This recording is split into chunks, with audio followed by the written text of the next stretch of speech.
Good afternoon, gentlemen. This is Sir Yeetus. Welcome to episode 60 of Yeetus' Thoughts. Also, happy Simping Day, where men across the country and around the world, they literally break their bank accounts for a woman that he probably barely even knows, and then she will give him like what, a pair of socks and some used up puniti that she probably gave Chad and Tyrone the day prior for free. They didn't have to do shit. But yeah, when it comes to that simp that's celebrating the holiday today, oh, he's gonna have to pay some good chunk of change, thousands of dollars on average. I don't know why men in the West are still celebrating this day, but I guess because there's not too many women out there that even deserves to even celebrate this day. It's pretty hilarious. It's pretty hilarious how a man is willing to give up a lot of his resources, a lot of his time, a lot of his attention towards a woman that was busting it wide open for Pookie and Ray Ray, literally for free. All she needed to do was come over to his place, so he comes over to her place. Like, I don't know why men are still celebrate at this point, because in the end, gentlemen, you already know, no hymen, no diamond. If she doesn't even have a hymen, why are you even going nuts when it comes to trying to make her feel special? She already gave that special thing that you wanted to somebody else. Just think on that, gentlemen. Think on that. It makes no sense on how men are doing all this crazy stuff. Like the story that I shared earlier today on my community tab of a man help delivering give birth to a Tinder date. First off, why are you even going on a dating app? Second, why are you going on a dating app to go hang with a pregnant woman? Not only that, why are you going on a dating app hanging out with a pregnant woman that's already 9 months pregnant? Okay. And the worst sin of all, he's actually taking her seriously. Whoa, what the fuck? Literally went on a date with a 9-month old pregnant woman, and then he helped delivered Chad and Tyrone's baby. Then he himself wants to have a serious relationship with her. Oh my god, what is going on? Right? What the fuck? And yes, I looked it up. It's real. It's definitely real. I looked it up. It's on multiple news sources. He's literally willing and excited to continue another man save game. That is pathetic. That is pathetic. Oh, hell no. No. No. First off, why are you even going out with a pregnant woman in the first place, let alone a 9-month-old pregnant woman? Are you fucking kidding me? That's weak. That's disgusting. And then he's going to act all surprised when she's going to get him on child support. Oh, I don't think he knows anything about the laws, now does he? Oh, he didn't know that he's able to get hooked on child support depending on how long he's with the child and taking care of the child. It doesn't matter if he's the father or not. Oh, damn, of course he didn't think that through, because that simp has that rose-colored glasses thinking, oh, I can change her. I can change a hoe to a housewife. Stupid. Complete, it's insane. Insane. All those women out there, not only out there, there's women out there that are overseas. You don't have to deal with women in the West. But let's forget about that. He is dealing with a woman that's already in full term with another man's child.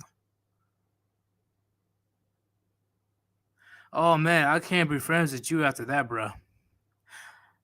If that was my son, I'm gonna have to disown you on that point. I gotta disown you, bro. There's no fucking way. No fucking way you're gonna kill my bloodline like that. In the most horrendous, pathetic way you could possibly do as a man. You're going to end my bloodline like that? I will definitely disown my son at that point. Fuck that. Fuck that. Oh, this your grandchild too? No, the fuck it isn't. No, it doesn't. No. Not even close. I'm done with these Sims, man. And I'm sure you guys already heard me 3 million times before. I despise Sims more than modern women, okay? Because Sims are the one that are enabling these behaviors. So I'm gonna read the chats right quick, and then I'm gonna go on with my with the topic, the monologue. I got you guys. Give me a second. Do. Oh, Lion and MGTOW, it's not worth it. Definitely not worth it. I don't know why people are still celebrating Valentine's Day at this point. Like, what is she giving you compared to what you're giving her? That's another question. Why are all these women really thinking that giving up the puniti is like doing you a favor? Really? Really? There's plenty of puniti out there, plenty. But yeah, of course, anytime you deal with a female, especially a female in the West, they're always thinking they're doing you a a service, and they're doing you a great favor. Okay, she's a gracious goddess, giving you the puniti that she gave 50 to 100 other men. So weird, isn't it? So fucking weird. Yeah, disowned from the world, disowned from the house, disowned from everything. If I ever catch my son did what that simp did with that 9-month-old full term single mother, he'll be disowned. That's another thing. A lot of fathers, a lot of mothers, especially, but I'm gonna go after the fathers. A lot of fathers are too afraid these days to set boundaries. They're too afraid. They're not. They're too afraid to put their foot down because they don't want to be quote unquote canceled. Motherfucker, I gave you life. All right. And if I'm as long as I'm not fucking abusing you, you're gonna do what I say. It's gonna be on my fucking terms. When you turn 18 and you get your own goddamn job and house and all that shit, then that's when you can do whatever the fuck you want to do. But as long as you're in my place, you're gonna follow my rules. But of course, a good amount of millennials and upcoming Gen Zs, they're too afraid to put their foot down. They're too afraid to instill that discipline. They're too afraid to dish out them negative consequences. Maybe that explains why society is going to shit today. Because there's not that many masculine men out there to be found to instill that.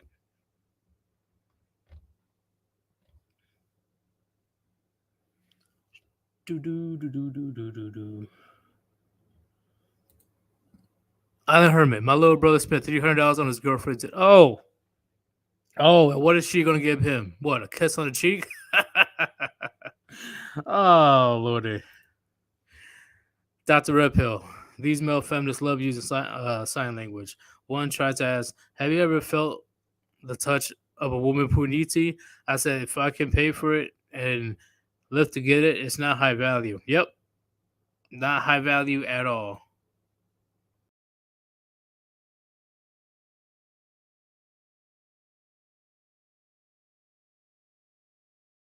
My bad, yo. I'm getting used to this new mouse. I keep yeeting myself out of the goddamn pipe tree. But let's continue. Let's continue. So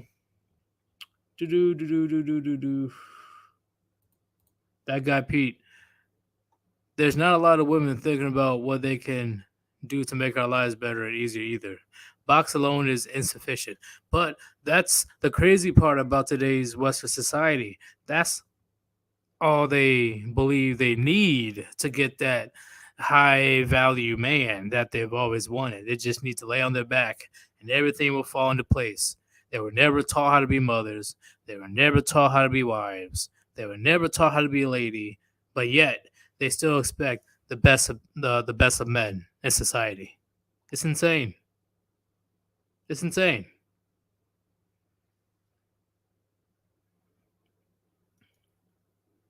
What you got? My mother thought I should be her son husband. She always talked to me like that. Worthless. Oh shit. Well, hey. I understand, Michael. There's a lot of mothers out there these days, especially millennial mothers.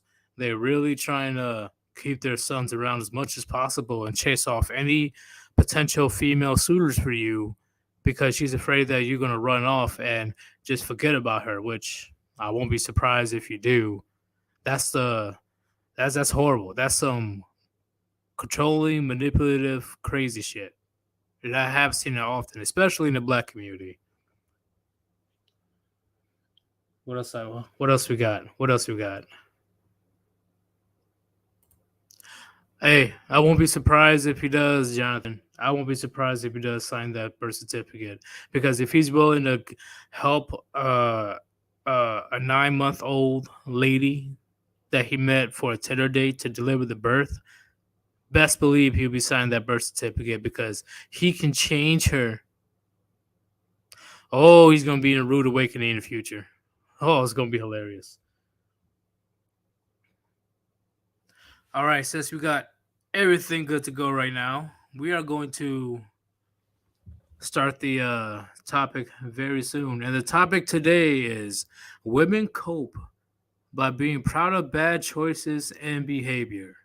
Gentlemen, gentlemen, put a one in the chat if you ever heard a woman boast about doing something stupid and she just pretends that it's an empowering thing. Put a one in the chat if you heard a woman doing something dumb, doing something self destructive, a horrible, bad decision, but then she want to mask it as something as empowering. Put a one in the chat if you ever heard a woman say that.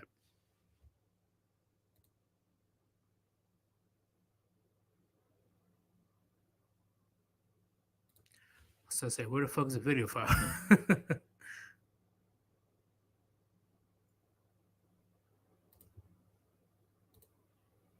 See, plenty of you guys.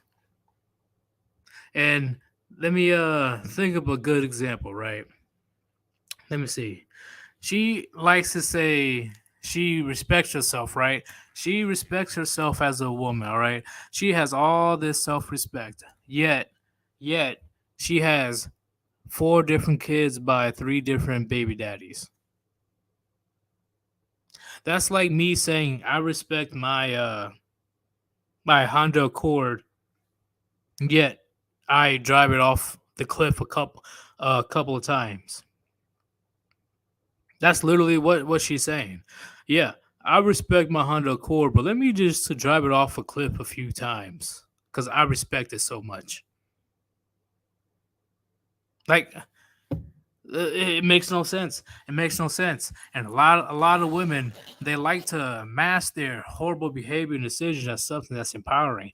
A great example is a woman that's the middle age or in her early 40s, and she is single still.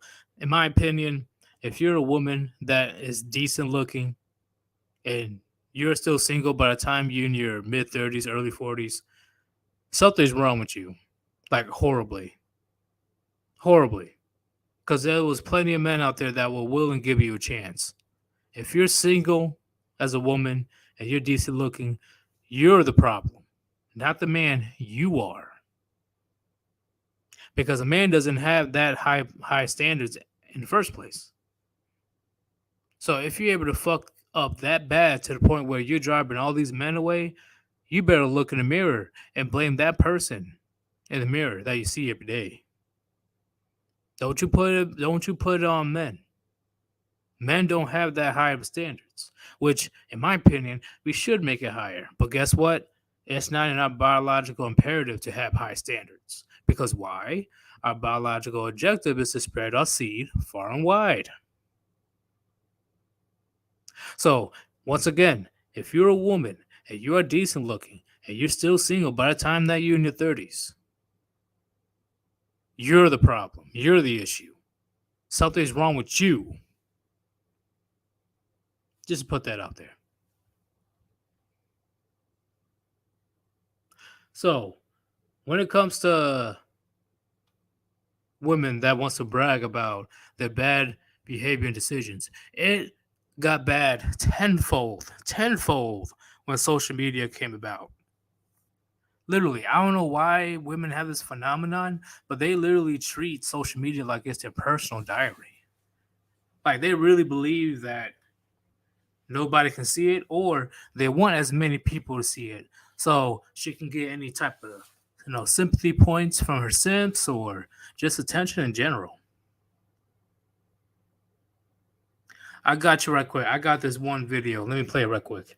And yes, in my opinion, it's very bad in the black community. That's why I see it worse. Where they're bragging about their horrible behavior.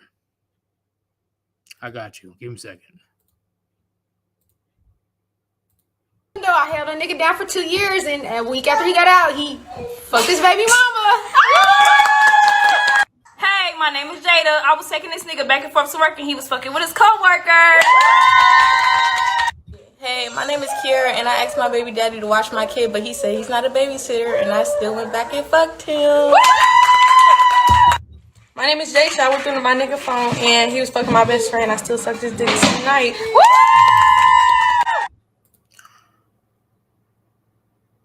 And modern women want us to take them seriously? Is this where it gets to that point? Really? Modern women wants us to take them as serious contenders, but they literally go on social media for millions to see and pull this stupid shit. And they want us to take them seriously? Yes, this is also a part of a save yourself black man moment as well. Seriously?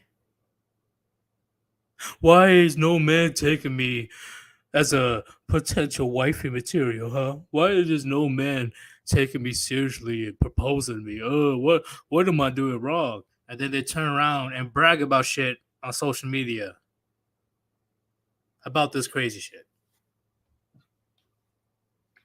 We're gonna break it down right quick. We're gonna go bit by bit. Kendall, I held a nigga down for 2 years, and a week after he got out, he fucked his baby mama. So she says that she held a dude down for 2 years. So I'm assuming that dude was in jail or in prison. Yes, gentlemen. She's willing to hold a person that did crimes, a person that's possibly did a felony. Who fucking knows?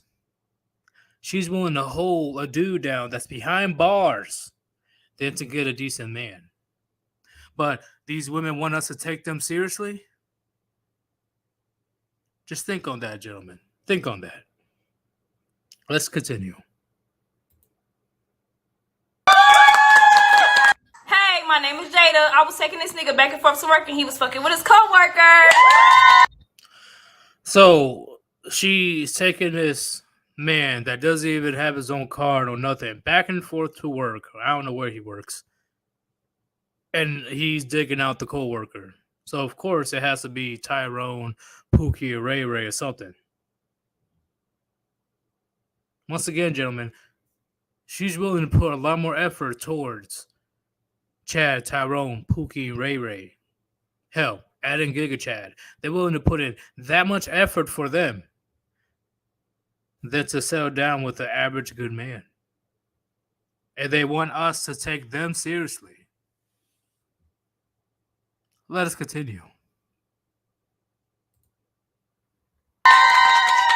Hey, my name is Kiera, and I asked my baby daddy to watch my kid, but he said he's not a babysitter, and I still went back and fucked him.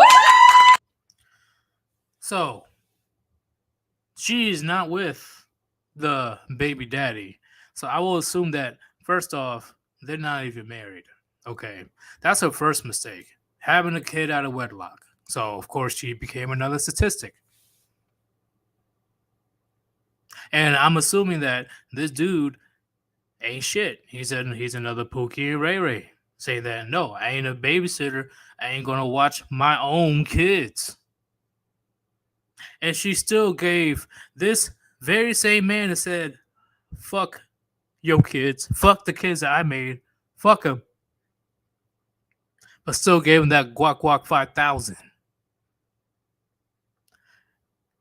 And modern women really want us to take them seriously? Let us continue.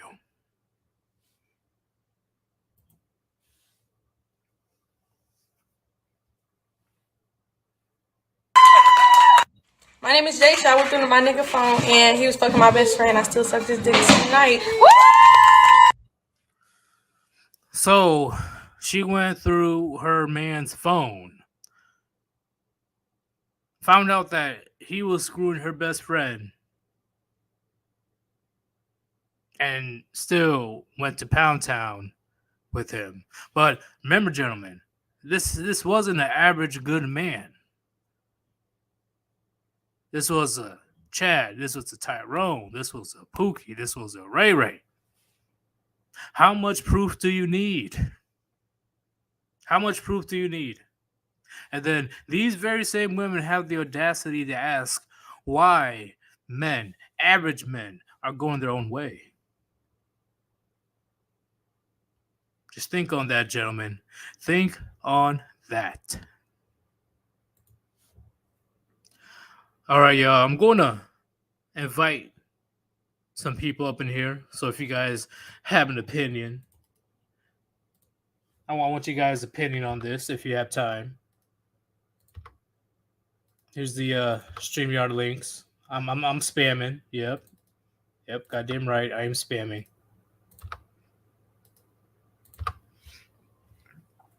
And before we continue, if you want to support the channel, if you want to support the Warband, please click on the link on top of the chat that I pinned and donate to paypal.me/Sir Yeetus. 100% of the money will be going towards the production on the channel or what the Warband needs in general. Look at the cool gift that I have on screen. Look at the screen. That's because of you guys' donation. I am very appreciative of you guys' support. And I am definitely going to be grateful if you continue supporting. All right. Let me start adding some people up in here. First, we're going to add these two. What's going on, Gray? Yeah, doing all right. A little chilly out today, so work was canceled. Yeah, it's cold as shit. And negative 32 Celsius this morning. Oh, yeah, fuck that. I would have even gone to work. I got to worry about my life. Let me add Real Talk as well. What's going on, Real Talk? What's happening, boys? What is going on? Okay. We're going to start with you two. Then I'll add a couple more. Gray. Yeah. Based on the topic today of women or modern women, but I'll say women in general. Women cope by being proud of bad choices and behavior. They use it as a facade. What is your thoughts on that? Oh, honestly, that video right there, like that just kind of fried my brain for a bit because I was thinking, okay, let's process this. Let's kind of get into the mindset. Ultimate conclusion, it's a suicide pact. Whoa, damn.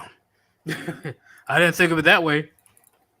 That's literally the only energy I can think of is like they are committing social suicide, like for the sake of camaraderie. Yeah, for that sisterhood, I guess. Yeah, like that. Like that's the only thing that could remotely come to my mind is like these are people who have done horrible things and they're doing it for the social approval of the terrible people around them. Like, you notice how like, they pretend to act all empowered and proud? Oh God! Like the thing is, like the cheering is what gets me. The cheering. It's like, holy shit. Like, can you imagine going to prison, like saying that you freaking, horrible example, strangled a dog to death, and then the entire prison yard cheers with you. Yeah, that's not going to happen. Yeah, no, that's the thing, because it's going to be meant, but that's what's happening here. Like, I think that if you could admit to something like this, or even lie about something like this, and they freaking cheer, like rational people who have options for who they can associate with are going to make exit plans as fast as possible. Right. Like, I'm honestly convinced that, because like, again, you look at the age of these women in particular. Like, how many social options do they really have? I mean, if you're in elementary school or high school or heck, even freshman college, yeah, you can screw over your friends and say fuck off, because you're going to be able to make a new social group pretty fast. But if you're like post-grad college, you don't have that society-oriented environment, your coworkers are probably the only thing that you have to a physical social life, especially if you're, well, nowadays the clubs are kind of closed up. But even then, you're not going to make a lot of long-term friendships there. The older you get, the more those options slow down. So as your pool of potential friends gets smaller and smaller, you end up having to lower your standards of friendship. Well, that's true. Well, to the point where what we see right here, there's plenty of just delusion. Well, let's be honest. Saying that they are literally ruining their own lives, and they're celebrating. Well, again, like what else really binds them together? Anyone who didn't ruin their lives has probably already hooked a guy. So these are the dregs. Crab in a bucket thing, or that's just what I was gonna say. No, it's definitely a crab in a bucket thing, but the thing is, well, no, actually, yeah, crabs in the bucket is probably the close one, but these are also the dregs. Like, they can't, like, they're doing this because they don't even have the option of picking someone better. Oh God, yeah, feedback. Wait, are you sure? Jesus. Yeah, it's coming from you, real talk. Yeah. Are you sure they didn't have a choice in choosing? Oh, they've had choices and they fucked up their choices, but their pool of choices is getting smaller and smaller. Right. It's like you fuck up a little bit. Like, say, okay, you're not married at 18. Some of your friends probably got married at 18. Okay, you're not married by 22. A lot of your friends are probably married by 22 and they're off on their own lives. By the time you're in your mid to late 20s, you have made a ton of mistakes, and the only people that you're going to associate with are people who have made as many, if not more, mistakes. I see what you're saying. You're right. Because men that are of value when it comes to anything else besides looks, they are not going to associate with a late 20, early 30 woman, because he could put two and two together. Okay, if she's decent looking, if she's a catch like she claimed that she is, why is she still single in her early 30s? And younger women certainly aren't going to associate with her. Oh, hell no. She's already going to be called the old hag. That's the thing. By the time they hit this point in their life, like, they are well and truly fucked. Definitely. And their friends are just going to fuck them further, and that's the only people they have to associate with. They'd be better off, well, essentially going completely. That's the thing. It's almost like they need MGTOW because the only chance that they have is to completely dissociate from other women. Yeah. So wait. So are you talking about like MGTOW or WGTOW? Like But women that's going the their thing. own way? Like women going their own way are separate from men. But that's the thing. But they need men, so it doesn't work for them. No, they need to. It's the women they need to get away from. Both men and women need to get away from women for their own safety. Exactly. Women, I understand women, they hate each other. It is what it is. But they'd Okay. rather hang out with people they hate than hang out with absolutely no one. And that's the problem. That is true. That's where that BS sisterhood comes in. Oh, but hey, real talk. You fix your audio? How's the sound now, boys? All right, That's it's good. sounding better. Cool. So, what's your perspective? Yeah, you actually read my mind when it came to the crabs in a barrel, but it's kind of like it's inverted, as in that the behavior is, it's like bad behavior is what they all want by nature, or I don't know how to say it. It's just like upside down crabs in a barrel, and they're kind of always encouraged to lie to themselves first. Like, for instance, when a girl wears clothing that's very revealing, she looks at herself in the mirror before she goes, but she lies to herself. And I think that cope is what is pushed into their culture now. Like, it is promiscuity and choosing evil in men. That's like the norm. So they know it's wrong, but they have to lie to themselves always before they do a bad decision. And it's like, that's why I always say that you can never trust what she's saying, because it's always a lie. It's like that is their nature, to lie. They lie to themselves first, and then they lie to everyone else around them to make those evil behaviors normalized to a certain extent. So they're basically normalizing the shit that they know they shouldn't be doing, but they got to lie to themselves first. So it's all big cope at the end of the day. But yeah, you read my mind with the crabs in a bucket. I agree, man. That's why they're way more delusional women than men, because the whole life is based on For double sure. standards and lying. You know, it's a harsh truth. You know, women don't want to. Like, oh, what are you talking about? But you know what the fuck I'm talking about. I just got Literally, a damn phone call. Sorry, guys. oh, it's all good, man. Literally, your entire existence as a woman to get through life is based on lies, manipulation, double standards, and some unrealistic delusion. It's crazy. It's insane. Well, what do you have to say about that, Gray? Not all, No, well, but no, I was majority. thinking, I've definitely seen examples of that where, like, you can fucking tell them, hey, don't do this shit. It'll fuck up to you.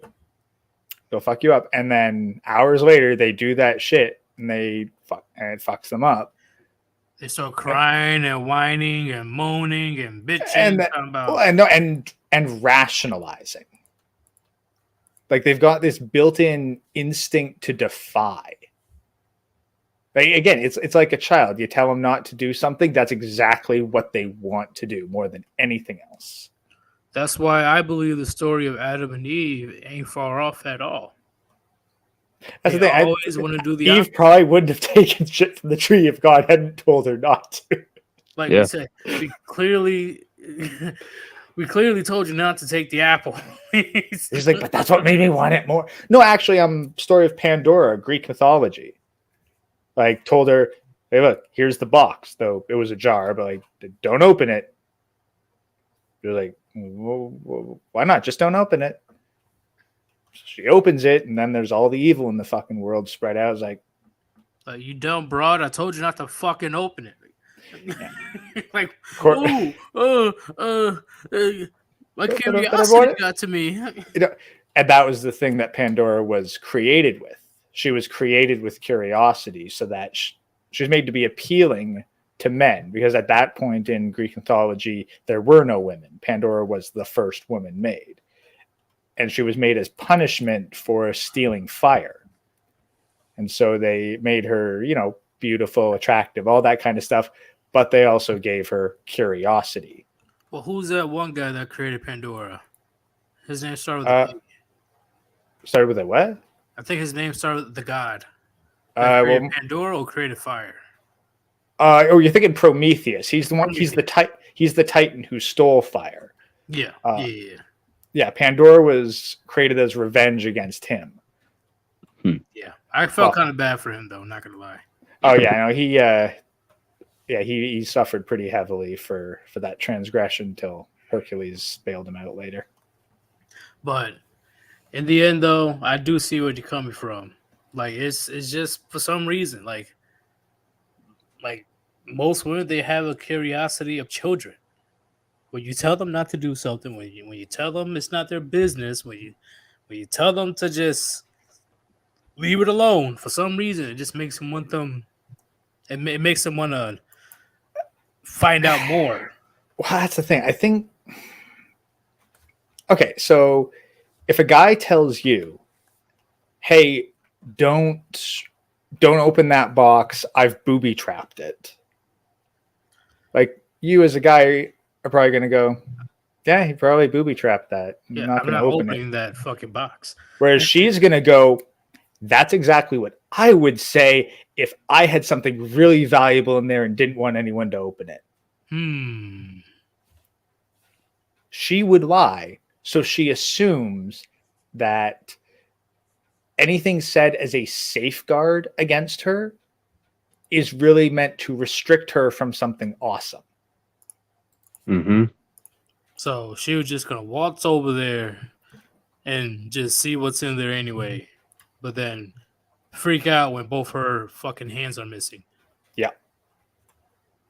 Ooh, how dare you? Oh, why did you do this to me? Like, I told you not to open it, but I didn't believe you. so why are you getting mad at me? I told you not to do it. I think what Gray said kind of goes along with the ideology of how they love to think in extremes. Yeah. And jump into conclusions, pretty much. Yeah, they jump to conclusions. They always have to fill in the blanks with like a very wild explanation that's typically, 90% of the time it is so off basis. It's like you have to ask them, or you have to think to yourself, like, is this chick retarded? But it's built into their intuition. It's like I always hate to refer to Black Ram 313, but he's very thorough, and he has a video, The Mystery of Her Intuition. And it goes on how they literally think in, like, there's the order of operations in mathematics. Yeah. There's an order of retardation when it comes to the succubus. Like it just has to happen a certain way. And it's like, I don't know if Hollywood told them this. I don't know if movies told them, TV, television, but they get so indoctrinated that they expect, it's like it's how they can siphon between or decipher or differentiate between the Chad, the beta, and then the guy who's the normie. It's like there's like these triggers and these pressures that they feel in their fucked up retardation of intuition that they're like, oh, he's definitely this type of guy. And that's not how it works. Like they try to read us on our cover. They read the book from the cover, and it's like the cover is always manufactured. Like it's like they see the cover, but then they change how the cover looks in their mind to suit what they've been brainwashed into believing. It's very real talk. Unusual. We gotta keep it clear. I'm not saying women are fucking stupid. Okay. No. I'm talking to the chat. I'm not saying women are stupid. I know there's some smart women out there. That's not what I'm saying.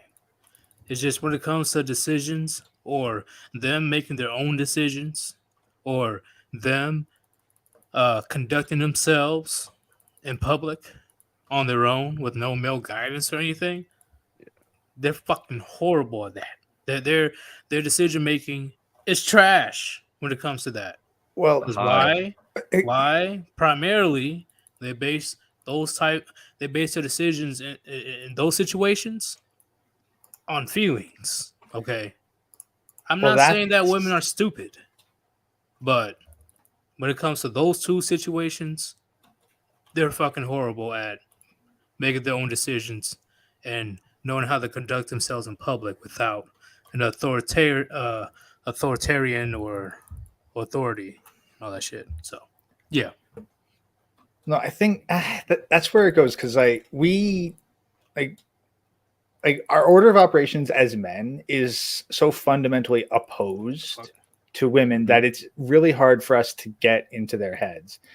But I think the best, I heard it with the human species in general, though I think it applies more to women than men, is that they're not rational, they're rationalizing.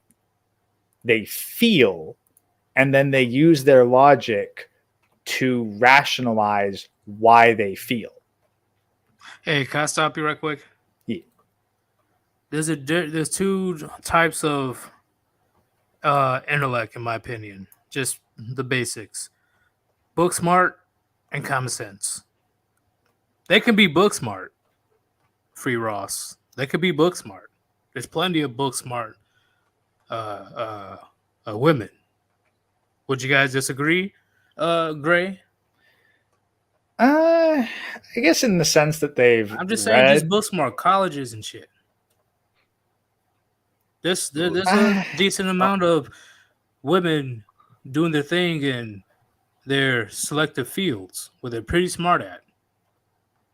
I've seen some, yeah. Yeah, and would you say that? Not carry on. Real talk. I'll quote my physical chemistry professor. But he all I'm said, saying is college. Well, no. Like- I'm gonna explain it in a kind of a joke. The way this guy, this Okay. Russian said, he said you can teach a monkey to integrate, but you cannot. No, he said you can teach a monkey to differentiate, but you cannot teach a monkey to integrate. So we can actually teach monkeys higher levels of calculus, but as soon as you invert it and like it gets into a deeper thought process with integrals, they cannot learn it. So what you're saying with colleges, and I think it goes with what Gray is saying, like we can teach them X amount and they can pick it up, but the moment that deeper thought, most women is required, they have brain farts. They can't get through to that next level of thinking like men typically can. I don't know if that's due to their high-mindedness and programming, but I have noticed that. But I never said that, they're just as smart as men. Yeah. Yeah, well, that's the thing. I never said that. It's the different types of intelligence.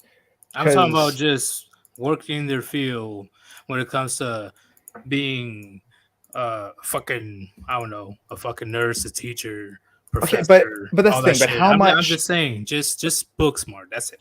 But that's the thing. I wouldn't even call that book smart. That's just rote, like doing the same thing over and over and over again. All right, let's not think too hard into it. Okay, I don't want to go that deep. I'm just saying, when it comes to being book smart or street smart, aka common sense, they can have book smart. I don't believe that they have enough common sense because their rationale gets in the way of that. The critical thinking skills and thinking on the fly is I think what you're pertaining to. When they're in front of a book, they can absorb it, they can be tested on it. But if it's like in a particular instance where they have to think on the fly and there's a lot of pressure, I think that's where I think you're alluding to that. Yeah, and it's all because of how they feel. Mm-hmm. Yeah. So those are the two different things I'm trying to say in the most simple way. I know there's other variables, but just those two. Yeah. I'm just getting hung up on like smart as a definition, but I'm just overthinking it. It's fine. Like, don't get me wrong. Like, we can definitely get into it in the future. Actually, in fact, that's a good topic. I'm writing it down. Yeah, sounds good. Book smart versus, I want to say street smart. I'll say common sense. Well, that's not really... like we know if there's one thing that they're good at, it is regurgitating a talking point that they've heard before but don't understand. Yeah, I agree with that 1,000,000%. I agree. They just a whole echo chamber based on what would you say? And it's not that men don't do that too. Like I've run into most recent one was like very much a biblical literalist. I was having a theocratic discussion with the guy, and I heard him talking. It's like I have heard these exact points before. There's no critical thought applied here. It's just repeating the same thing that you probably heard on the television or some internet dude, but you're basically speaking the same thing as the cannon fodder for Richard Dawkins say. Right, like hold up, like what's her name? Who's the biggest chameleon of them all? Roma. Yeah, Roma Army. All these points that are coming out of nowhere is literally the exact same points I've heard from other big MGTOW Red Pill creators. But of course, since she's a woman with a big ass tattoo on her neck, or I don't know what the fuck that is, the simp army just can't resist. Like, let's That's say the they only lack. reason why she's popular. Yeah, let's say they lack true intellect and original thought. Because I won't lie, when I was in the lab, I was working underneath a PhD, but she essentially was a she was a biochemical engineer, and she had to be put on by the guy who started the research. She was very intelligent, but the original thought process, a lot of the time, women are always guided by us deeper thinking men. So like, for them to have true intellect and true original thought, I just don't think they were given that creative gene by God, you know. There may be some way out on the spectrum. Mhm. Like there's always like the legendary Mary Curry, of course. Like there's like rare ones, but you can probably count the number of women who've done that without running out of fingers. Well, let me read this from Cesspool. Entitlement and lack of responsibility and accountability lead to bad decision-making processes. Where men get punished for bad behavior, women get leniency, leading to having little to no remorse, which is the biggest thing that I'm going to say right now. Okay, so actually, no, before I answer that question, I'm going to add two more people because I want all you guys' opinion. Carry on, what's going on? I'm good. Fish got nukes. Fine puniti to you, sir. I'm gonna start with Oh. Carry On first. Carry On. You see the title of the live stream, right? Yeah. I see it. So, what's your perspective on that? How I say it? I see it a lot.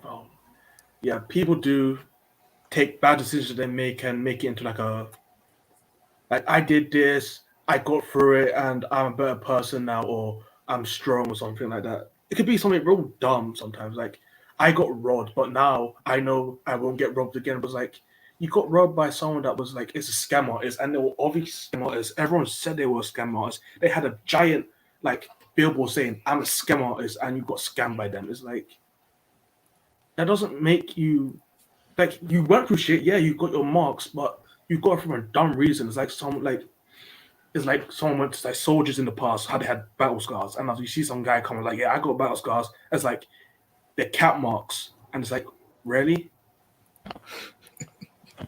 I see what you're saying, man. I see. Okay, we're gonna get back into that one. Carry On, but we're gonna go to that Fish. I keep trying to read your whole name.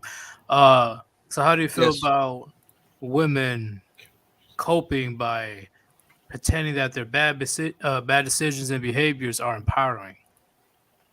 I really Like, it's just for they have example- to do in their own heads to like justify it, I guess. Yeah. Imagine. For example, being a single mother, they cope. Yeah. It is definitely cope. Yeah, it's like just gonna. It's like a avoid accountability thing.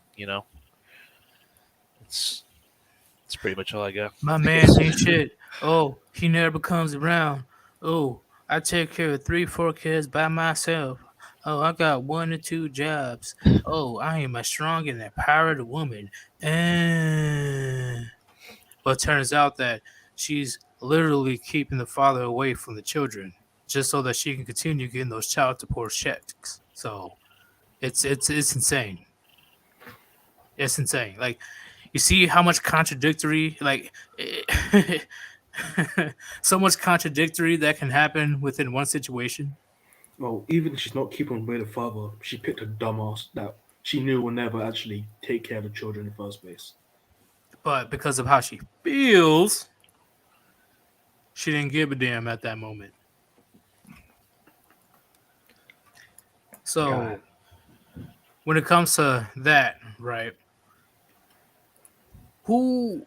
Okay, so you guys know there's a lot of delusion in the West currently, right? Understatement. Yeah. So who should be the blame?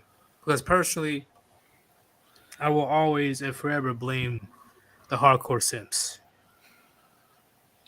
Because you guys see my community tab of my most recent post, right? Oh God. It's guys like him that encourage the delusions. What do you guys have to say about that? Let's start with Gray. Yes, I saw his face. It's like, why? Why do they all look the same? Why? Especially that mustache. Guys, it's the fucking dirt stash more like. It's more like he drank chocolate milk, like he drank chocolate milk and then walked into a sandstorm. But what's your feelings of super simps like that guy? I, that's the thing. I just have this physical desire to hurt them. And he's at fault of encouraging the delusions that are happening in the West. In my opinion, it ain't the sole. These simps, they're not the sole reason, but in my opinion, they're the biggest factor in what's God, happening in like that's the society. thing. Like I just want to have the guy like tied up to a chair with a single light dangling over his head and interrogate the fuck out of him as to why, and then beat it out of him. Shit, actually, honestly, I'll force him to watch nonstop red pill videos. Just nonstop. Just Oh yeah. We're going full Ludovico technique here. Like yeah. Should we let him blink or just keep his eyes open? no. We got this thing. Like, we can't let him close his eyes, so he's getting full treatment. We ain't half-assing this shit. We gotta give him those good, especially he's starting with the whole like all videos of Monday Chronic. That's the first. No. That's too easy. Oh, We're that's too starting. easy? We're starting with like uncut family court footage and open thoughterty. Oh yeah. No, we are starting with like full on trauma inducing, fear inducing shit. And then after he's suffered enough, then we introduce him to the red pill stuff. Because if he hasn't had the pain, he'll just reject it. That's how it should be, and I will keep him there for a month straight. He needs to know. Yeah. And Andrew King, it is torture for the blue pill. Not purgatory, sympatory. Yeah. Sympatory. Honestly, fuck torture for me. You have like seriously watching men being destroyed and broken for hours upon hours on end. That shit hurt me. So yeah, like Hey, we gonna go with you, real talk. Do you believe that these hardcore simps or simps in general are the biggest factor on how women they have this delusion, this cope of trying to make anything that they do bad as something good and empowering? Like, would you blame the simps for this?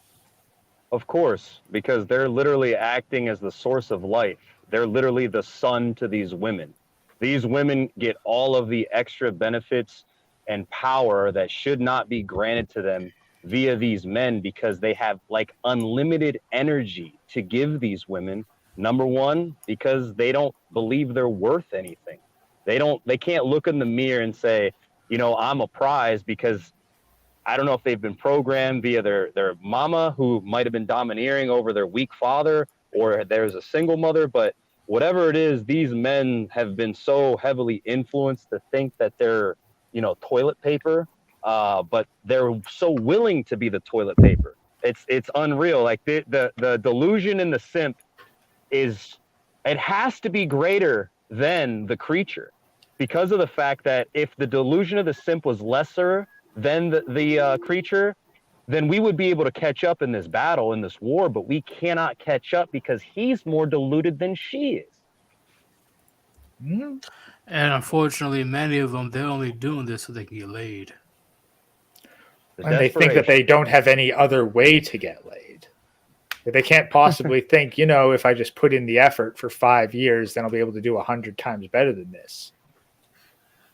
Which is insane. What do you have to say, Carry On, about our simps, the main factor of all the delusion and the cope that modern women have with their bad decisions and behaviors? Well, they're not the one that's okay. How best way to say it? They're not the ones that are selling it, but they are definitely the ones maintaining the delusion. Because I if believe the they're the media biggest could be, factor.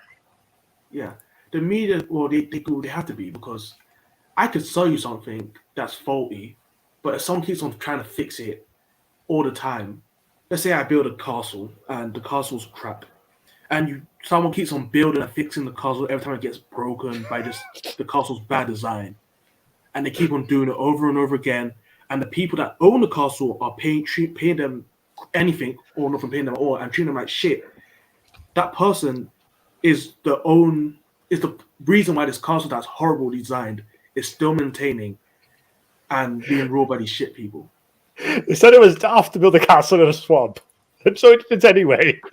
Well, yeah. So that's telling you what it is. Like, you can't. I had to be the Sims, because if they were just being told that men will take them anyway, but it wasn't really happening, women will wisen up and see what they've been told is a lie. But because they keep on getting Sims just feeding in and give them more and more validation, it's like, well, it seems like everything's working fine until they're in their 30s, maybe even late 30s, and there's no more Sims around them. But the Sims just move on to the next target, and this is going to keep on happening over and over again. So, yeah. So, when it comes to sips and stuff, Fish, I would say that the vast majority of men are programmed to simp unless they have a father figure that teaches them not to simp, I would say. And that's the long and short of it. well, and It don't just get me runs out of wrong. control. Yeah, I agree. And don't get me wrong, Chad. I already explained my story before. I was that simp almost 10 years ago when I was 18. It's how I got red pill like a motherfucker when my girlfriend cheated on me with multiple dudes within 1 week. And she laughed in my face. Yeah. She laughed. That's literally, I don't know if you guys ever had that moment. I don't know if you guys ever did. But your whole blue pill world just crashes down just around you. It's just like you just have that moment. Chat, everybody in the chat right now. Have you ever had that moment where if you were a sim when you were young, okay, I'm talking about 15, 16, 17, 18, or hell, fuck it. If you ever were a simp in your life and then you became red pill in a very dramatic situation, you just like you didn't know how to react. Your whole world just crashed down upon you. Chat, put in a 1 if you ever been through that situation where if you were a blue pill in your past and everything just crashed around. Like that's how it was for me. Okay. Not only she cheated on me with multiple dudes in 1 week, but she laughed in my face about it. They're cold blooded. I did everything right according to the blue pill manual. I did everything right. That's the hardest part, to come to terms with that. It's all lies, All lies. And, thank you to Sandman out there. Sandman is the one that red pilled me. He's the one that took me out of the Matrix. And yes, he's the one that knew. I told him that, hey, I went into that red pill rage because of you. Just put it out there. You put me there with those facts. Better than the alternative, anyway. Yes, and I only see red pill rage as the journey. It's part of the process. Would you guys agree? Yeah, absolutely. You're gonna need to go through that. Like, there's no way that you're gonna jump from denial straight to like either the Valley of Suicide or Brotherhood. Like, no, you're gonna. It's like a violent detox. You finally have to reprocess and re-understand everything. It's all recontextualized. It's just like, what could you feel aside from anger? I don't think we have an emotion more suited to it. no, my adrenaline was on overdrive. Just realizing that everything that society taught me was just bullshit. And it explained what Samuel was saying. It explained how nice guys finish last and all the bad boys get the girls. I think a lot of it is holy shit. You know, I'm like, damn. Like, I think why a lot of didn't it they is teach me that? I think a lot of repressed anger too, because for the longest time, you sense, you suspect, but you have to deny. And the red pill rage is like when you finally have to reprocess and finally accept all the things you were suppressing before. Right, and at that point, you can't deny it. I think that's when the red pill rage truly kicks in. You can't deny it. The facts. You just can't. You know? And once again, I'm glad that I'm not a simp anymore, okay? You guys have, just to put it out there, hopefully you guys will say, oh, you just going out there, all these simps and stuff, blah, blah, blah. Yeah, you been a simp before. Yeah, I was until I was 18, almost 19. I'm very glad, very fucking glad that I was red pilled at a young age. Yeah, better 19 than 39. Exactly. Do you know what bad position I would have been in right now if I was in red pill? I'm sure you guys already knew. You be married. Like that's the There's thing. some Like, single mother and shit. like you You'd can be look. one of those Like, military guys that are married and getting fucked over right now. oh god. Yeah, you can look back and be like, well, like that's the thing. All of us being able to talk here, we are in much better positions than tons of men who learned a much harder lesson the harder way because they're dead. Yeah, like we're at least Yeah. treading water or swimming and they're underwater. Yeah. Coming So from that's here. another thing. If you could talk about it right now, fuck it. It ain't gonna be no topic. So when it comes to your simp friends or simp family members, which I'm sure all you guys have one of those dudes in your family, right? Hardcore simp, the wife is like wearing the pants of the relationship or something like that, or the dude is bringing all these 304s into the house saying that she's the one. How would you break it? How would you break it down to him, whether it's a friend or family, saying that, hey, you're fucking up. Red pill's the way. Right now, what you're doing, it's not good at all, especially with the females you choose, because you were taught your whole life that no female can do any wrong, and the fact that you met this girl named Crystal from the strip club a few weeks ago, you're fucking up, bro. You're fucking up. How would you break it down to him? Well, don't have anyone specifically like that in my family, at least not yet. What about friends or used to or back then? One friend, I got one friend who married a woman like 20 years older than him, Oh no. Oh. had a kid with her, No. and divorced. Yeah. Wait. He put a ring on it? He put a ring on it. Oh. Yeah, he put a ring on it before the kid. Simzilla.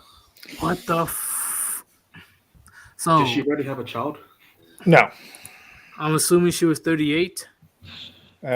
Yeah, around that, like 36, 38. Oh, Like, she was like I said, she was very close to 2 decades over him. damn. Yeah. Oh, I'm like, you stupid motherfucker. Oh. Yeah. That could technically be your mother if you think about it. And what happened? Like, does he have to pay child support or anything? Or? No, but that's because she's completely batshit insane and a ton of drugs. Ton of drugs, ton of booze. Like she went off the fucking deep end and she still got like partial custody. So Of course. Because if a man did the same thing that she did, oh yeah. we would still be in jail. Yeah. So he's doing relatively all right. He's still casually dating. Is that like that's the thing? If he like, it's almost like there's I can't say much because I can't introduce him to the red pill stuff right away. I'm sure that the instinctiveness will reject it, but at the same time, I don't think that he's going to remarry. And if he did, then I'd go hardcore and be like, look, you got your existing kid to fucking focus on. Don't do this to him. Well, shit, I did it too easy with one of my friends in the military. It wasn't that hard for me at all. All right. Especially, see, here's the one thing that a lot of people that I've dealt with, that I've talked to about this red pill stuff, is they can't accept that literally all women are like that, including family members, including your own mother. That's the thing. I couldn't. I kind of like my brother. I'm worried that he might go down this route. Right. Like he's like you kind of see some of the early warning signs of potential simpery. And I was basically talking him down with like, okay, well, I quizzed him on her history. I asked him like, do you plan on marrying her? Do you plan on starting a family with her? He was like, well, no. And I was like, okay, well, this is the thing. She's not suitable for a wife. She is just for recreation.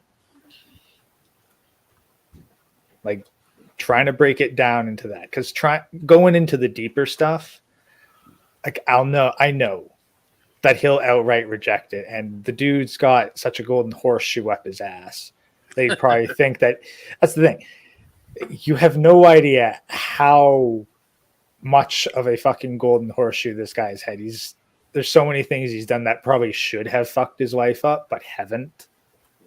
Is he's always managed to find a way through it. So I was like, the dude has not experienced enough pain to like have to reconsider his actions in life. So I was like, okay, I can't reach it to him on the merit of consequences. I have to just try to give advice for what is the most optimal path forward for him. And then just kind of let it go, because I tried to reach out back in the throes of the red pill raids to try to have the discussion with him, and dude wouldn't even meet with me. So I was like, all right. Well, shit. Good thing I'm completely honest with my brother. I don't give a fuck how he feels. You know. And of course, I was proven right. Long story, but I'm like, I told you so, nigga. I've yet Stupid to meet mother a simp that would listen. Like, what? I've never met a simp that would actually like listen to what you're saying. They just like, oh, you must, they're just off. I don't know. They never listen. Never. I think it's how do I explain it?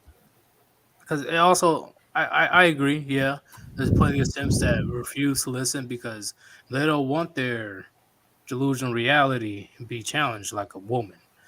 But there are those select few men like us that are here. We either have to learn the hard way, or we're willing to listen to the facts. Yeah, one of the first things I learned was the divorce rates from Sandman. Now the thing is, like, some of us, and I'll speak for myself, needed the pain first. Like I had to hurt before I was willing to question. Same here. I hope that bitch is dead. So, like, that's the thing. Like the necessity of the pain. Like if a simp is happy, you're not going to reach him because he's happy. Yeah. You just hang on a love, bro. Why you so pessimistic? Oh God! All right, or men who are married, like they're probably the hardest ones to reach because, like, maybe the ones that like have reached that kind of grudging acceptance of their situation, like they might joke about it, but the vast majority of them, like, Like no, you we can't, you, we you do can't things get through them. 50-50, okay? That's how it works in our marriage. They Yeah, believe they're I'll equal. have to check in for curfew. You know. Oh no! I got one worse for you. Yeah, so I'm saying the first wife is the practice wife. Oh no. Oh, What the fuck is that? what the fuck? It basically means that they've already accepted that they're going to be divorced from their first wife before they Oh. even get married. That's pretty Huh? depressing. What? Why the fuck would you do that? I'm confused. Well, repeat that. They've already accepted that they're going to get divorced from their first wife, or that their son is going to get divorced from the first wife, and then it's going to be the second one that they actually have a longer term relationship with. No. What Yeah. the fuck? Yeah, it doesn't even. I heard stuff like that. I Not dare a exactly motherfucker worded come like to that, me but- that bullshit like that. Especially my own son. I will elbow drop you, motherfucker. What the fuck? I will No. yeet your ass This out ain't the window. father. No, this ain't the son. This the father. Yeah, I said the father. Yeah, okay. I dare. I dare my dad come to me about that shit, which he never would. But hypothetically, I dare he come at me that shit like, oh, just that was your practice wife, just gotta try again. Nah, hey, we gotta throw hands. I got a simple story. Like my brother's married. He's been married for a few years. Second kid just came out, but then he lets it slip that he doesn't like separate his money shit. And all I try to do is tell him like, bro, you might want to just get your own accounts and shit, because if he decides to leave, it's gonna be gone by the time you even know what's going on. And he just perfectly logical. I'm not saying they're having problems. They seem pretty good. It's just I don't understand why you wouldn't take like a logical precaution like that. It's just beyond my understanding. I don't know. I don't know, because if he takes that logical precaution, then he has to admit in his head that things aren't perfect.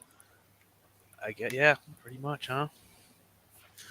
But the fact that over 50% of marriages end in divorce, I'm pretty sure it's creeping to 60 right now. I don't know for I sure. think is it 50? That's the thing. I'm It's pretty 50. sure that the marriage the is false made marriages? within. I think that's Well, 50 in the Paul. United States. I still have hope that my brother's. Yeah, it's the U.S. divorce rates. Just the U.S. Yeah. I thought it was the first marriages are 50% or like around 40%. Yeah. First And marriage after is second. around 50%, and then it increases over time. Yeah.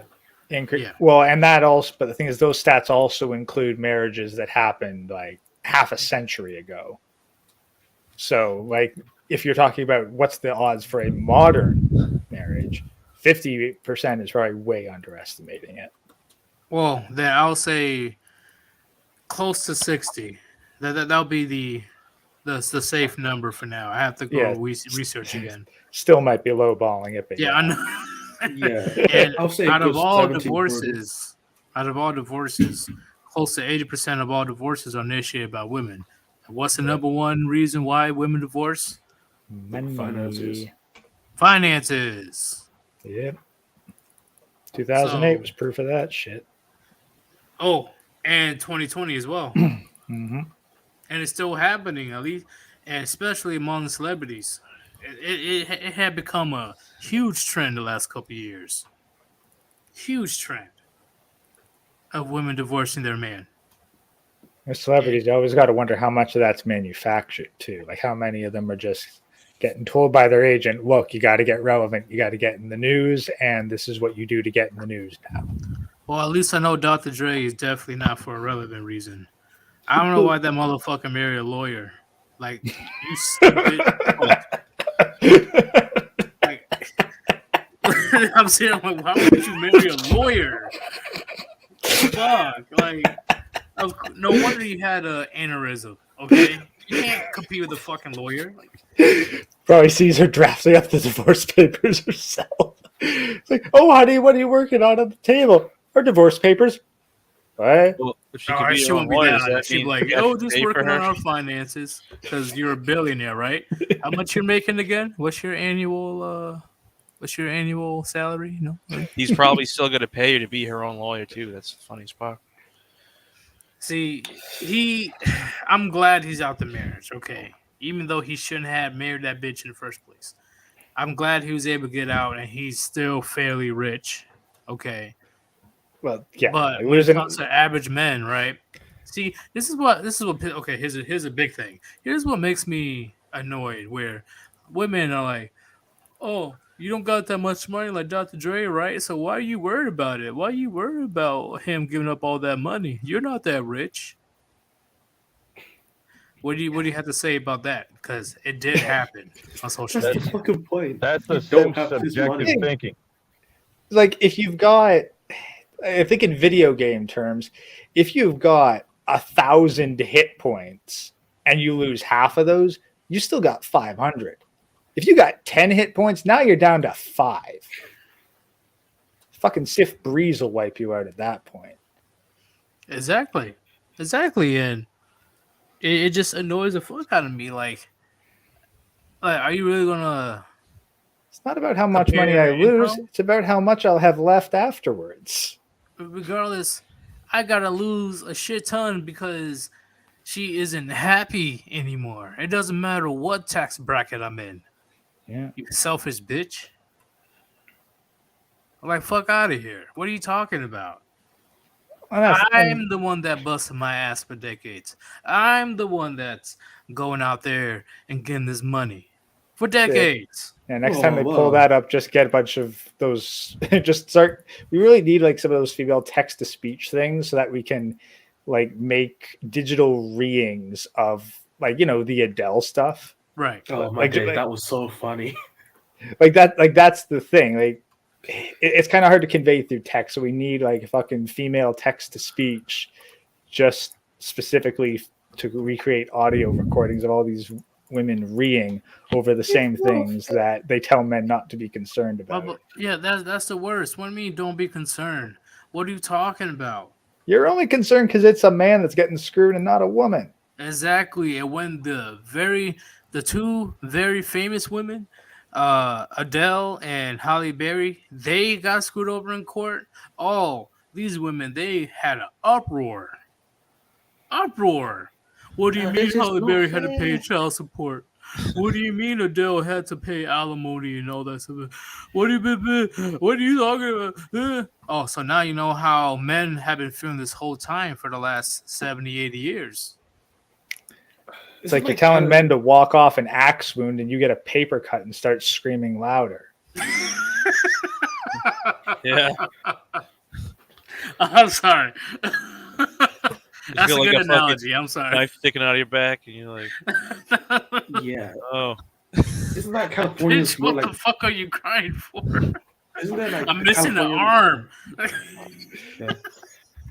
But wasn't the California law like if you're together for 10 years, you get like half of the shit or some crap like that? That's what Adele got hit with. So, What'd you say? like the thing that Adele got hit with was like a Californian law. Like if you get divorced in California or something like that, and you've been talking together about the for like, no-fault divorce. I'm not sure what it was, but it was like 10 years if they were together, they have to pay alimony or some shit like that. Oh, that's Is that the no-fault divorce or something? I'm not sure. I don't think they have. Do they have common law? That's what they call it. Yeah, common law. I think that's Well, that's I'm not surprised. All right, California has common law marriage. Well, that's they what were it's married. called. I know, like Adele and the guy. I think they were married or together for a long time. I'm not sure, but yeah. But that was just one situation out of like 100. Like who was Amazon guy again? I forgot his name. Jeff Bezos. Jeff Bezos. This guy's wife, well, ex-wife, is one of the richest women, or is she the richest woman in the world? Probably the richest woman now, and the richest ex-wife ever in history. Well, of course, like the richest woman has to be a ex-wife. There's no other way besides that. Well, the majority of female billionaires came from either passed down from previous family members or through divorce. That's the majority of female billionaires. Previous families, let's just say it, they got it from their men because it wasn't their mothers passing that shit. No. That's what I meant. If you guys assume, chat, that I'm talking about females, you guys you need to think a little bit harder. Okay, I'm talking about trust funds. Okay, I'm talking about they're a trust fund, baby, and if they're not getting it from their father, they will get it through divorce. And look it up. That's what majority of female billionaires are. Okay, is trust fund, divorce, widow. Mm-hmm. There's very select few of female billionaires that are actually self-made. But go ahead, continue, carry on. No, I had nothing to say after that. I was just saying that. Oh, damn! I took your thunder. No. You didn't steal it. What else? What was the other question I had? It was. Let me just check. What's up?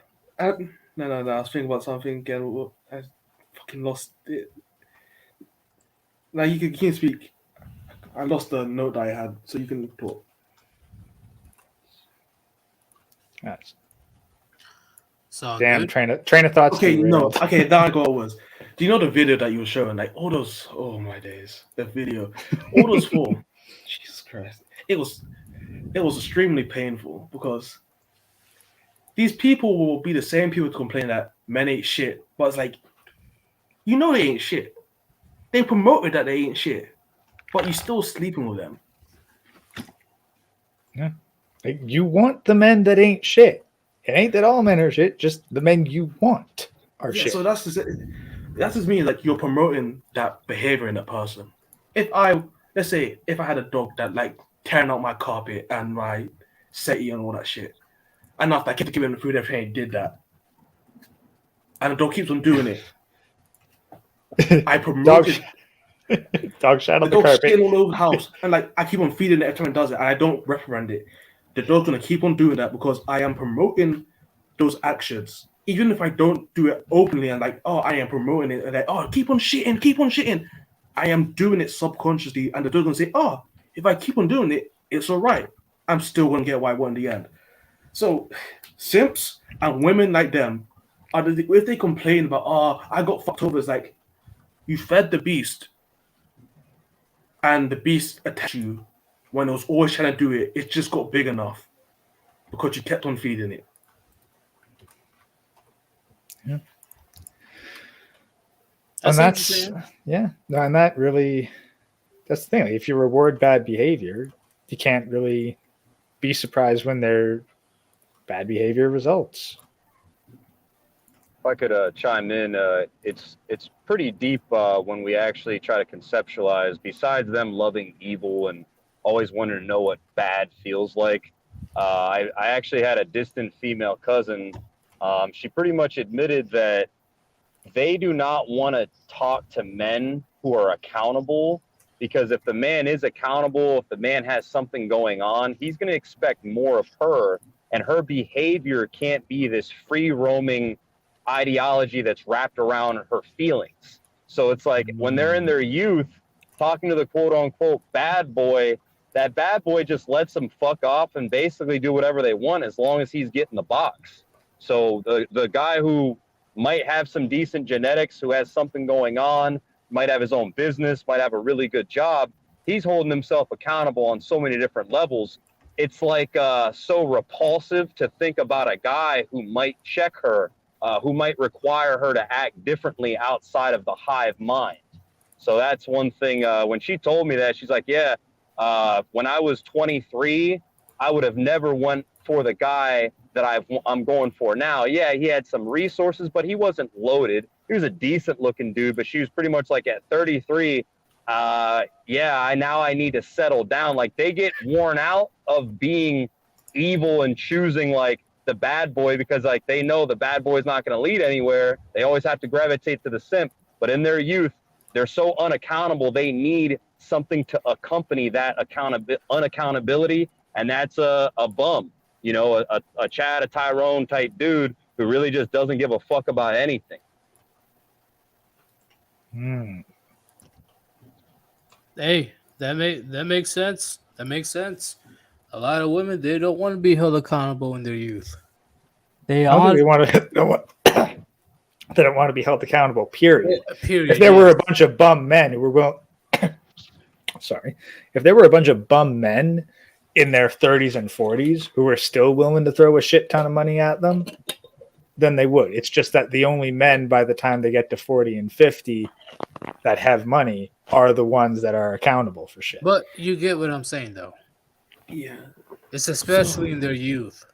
Well, They don't want to be held accountable. that makes gotta sense be a why women love free-for-all. couples. I know throughout the rest of their lives, they don't want to be held accountable. I'm just saying, 18 to 25, they especially don't want to be held accountable. Yeah, reality sinks in when they hit the wall, and then they start to think, is this guy who's going to offer me all the unlimited pleasure, he's not going to pay off. So like they know that their time is limited to catch a guy. So like the bad boy isn't even an option anymore until they catch the good guy to cheat, of course, to have that option and outlet. But it's like they get hit in the face with a wall, which is reality, and they realize the world works much differently from what they were conditioned to think when they were younger, when they had their highest marketplace. The higher the marketplace, the higher the delusion. It's directly correlated. Yes, 9s and 10s, they're the most narcissistic, self-absorbed, entitled assholes, psychos out there. Children. Okay, I'm gonna see. Do any of you guys read female-oriented stories, like stories that are presented and promoted for women? Read a couple. Are you talking about some Reddit shit or what? What are you talking about? No, stories that are made for women to read. That's like any type. It'd be like fantasy or anything of that sort. Oh, it's I read the- mostly sexual. Yeah. I read the Yeah. entire Twilight series. How's that? Okay, yeah. All You the actually read- stories, all the stories. There's a certain type of trait that women they want attractive men, but they also want men that are somewhat dangerous that they can control, like a big dog. Yeah. That's what they want. But a big dog that has a lot of money and can control people around them, but allows them to do whatever they want at the same time. Yep. They want a man that the dude is an asshole to the world, but not an asshole to his girl. They want Superman that who's power. a dickhead. And they want that. They want that status. They want that top dog where if she can whisper in his ear, good enough for sweet nothings, he will be under her bidding. They tend to want Superman. They want Superman that will just do whatever they say. Superman's a top dog in anywhere he goes. No one can stop him unless some crazy shit happens. Especially with Henry, what's his name? Henry Cavill? Well, yeah. No, Yeah. that's the thing. But they don't want good Superman. They want evil Superman because they want him to fuck up the world, just not. Well, them. there was an evil version of him. Oh, Yeah, there's but Bizarro. Yeah. But he wasn't really. That's the thing. Yeah, Bizarro was basically like kind of the wild beast. What of about the Superman. Injustice? Yeah, that's Superman. what it is. Yeah, that one. He's a dickhead, but they want him to be a dickhead to everyone else besides them. Yeah. So, Yeah, like, I agree. I definitely agree. And for some reason, it's always monstrous people. So they'll say like lawyers. It's always lawyers, demons, monsters like vampires and werewolves, something like that. That are these good-looking guys that they can control with their beauty and so on. And like the girls are all like I seen them from like when they're pretty young to when they're like in their 30s. It's like, oh yeah, and it's like they control these people that have a way large amount of influence, and they can just do whatever they want inside. Like if it gets really bad, like they have multiple partners sometimes. It's like Jesus Christ, who's really reading this crap, and why are they promoting this? And like, Well, and it's the Beauty and the popular, so Beast, Beauty and the Beast story, really. yeah. But Beauty has like 3 beasts that will do whatever she says. But here's the biggest thing. When she gets this top dog man under control, that's when she starts losing interest.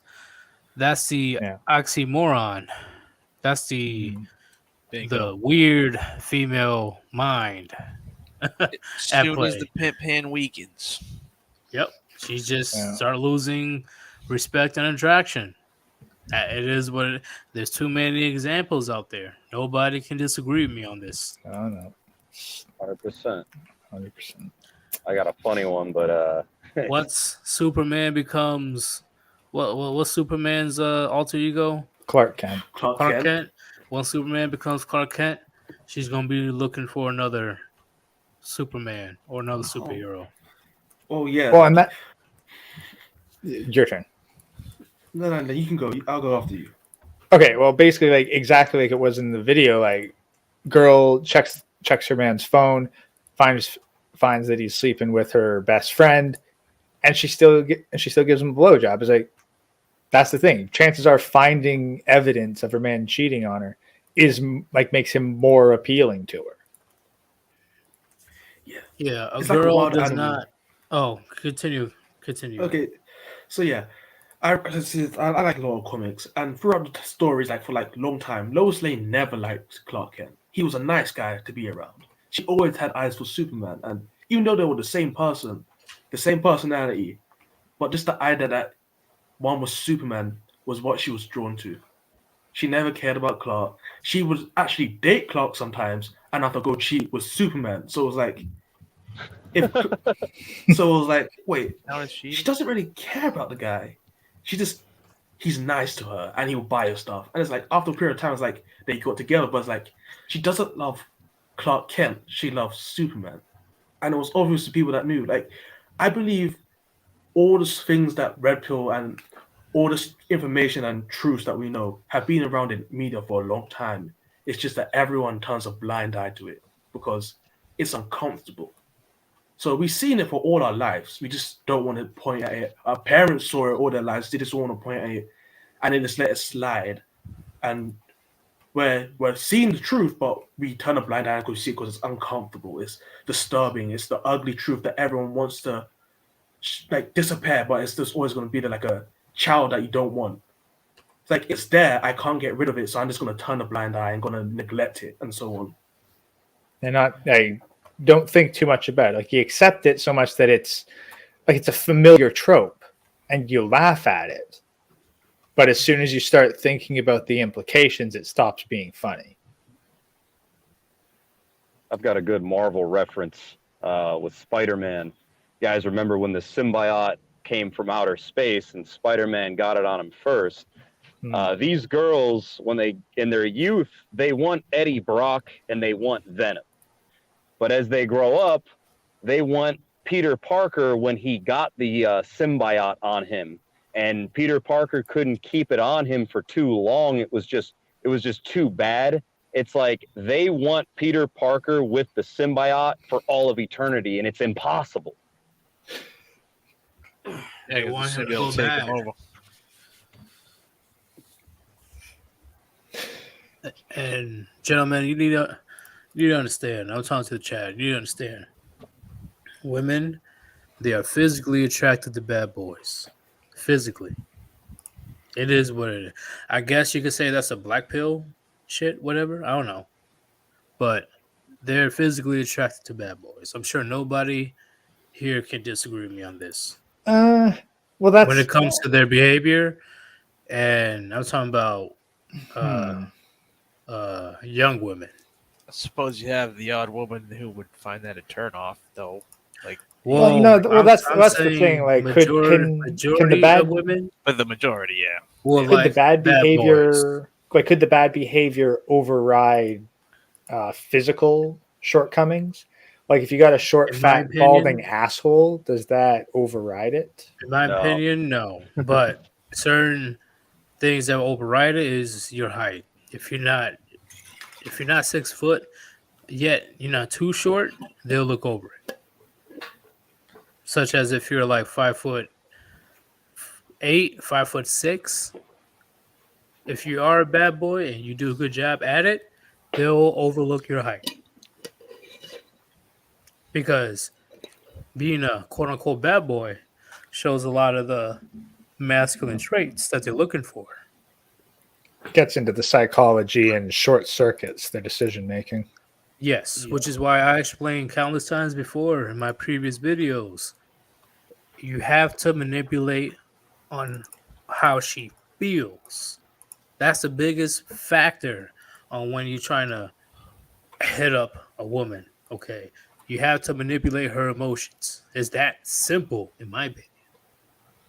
It's just that simple. And once you able to have her feelings on your puppet strings, it's free real estate at that point. Yeah, remember But that love. Sorry, I don't guys. mess with women in the West anymore. I don't deal with women in the West like that. When I go back overseas, oh, it's gonna get real. It's definitely gonna get real. But here in the West, I don't deem that's worth it anymore. It's not. It's not worth my freedom. It's not worth my time, my attention, my resources. Nothing. Okay. Hell, even my my mom a couple weeks ago, like, hey, you know, you gonna get a girlfriend with a wife, blah blah. I'm like, I told her, nope. I ain't worried about females here. Like, do you really want me to see if I can talk to a female and you see me get burned over and over and over? Or if I talk to a female that's literally fucking crazy, psycho, and somehow I end up in handcuffs off of false allegations. Do you really want that? So Like, here, mom, here's my Tinder account. You set me up with someone. That won't work. Have fun. I Getting haven't rejected. used that shit since 2017, man. I'm glad I don't use Yeah. those dating app bullshit. No, I mean, but you know, if she's willing to fucking swipe for days on end and have a bunch of non-starter conversations and not give up on the whole thing, I'm willing to at least look at the woman she's found a blind date with. And That's what like used what to happen. Island Herman said, pretty much in the West, right now, I'm in mug mode, yes. Yeah. But once I go overseas, and once I get enough funds and stuff to see if I can have a potential family in the future, I'm gonna try my luck over there, where the divorce and family courts won't completely shove their fucking gavel up my ass. For now, we don't know break how it long off. that's going to last. But who's gonna say something? Well, I just said for now, we don't know how long those societies will last. No, I don't at all. But I am gonna look into the future to see how it goes, because I already know India's fuck. South Korea is not that far from that. Japan, they're still traditional per se, but they're only going for people who are American. And luckily, I'm American. But I say let's see what happens 10, 15 years from now. See how the area looks if you're not Yeah. bombarded by nukes. Well, that's the thing. If it's bombarded by nukes, then your odds of getting a stable relationship increase. Well, damn. Ain't no divorce court in the Fallout universe. There's only bullets and But yeah, we'll see what happens in it. We'll see. But at the moment, where I'm at right now, I don't even deal with females like that at all. I'm sure you guys heard my story long before of a woman getting pissed off at me because I didn't pay attention to her while walking down the street. I didn't even know who she was. She's a stranger. you know, She got mad. Just Talking put it about out that, there. She got mad at me because I didn't give her any attention. I didn't look at her direction or nothing. I'm like, bitch, I don't fucking know you.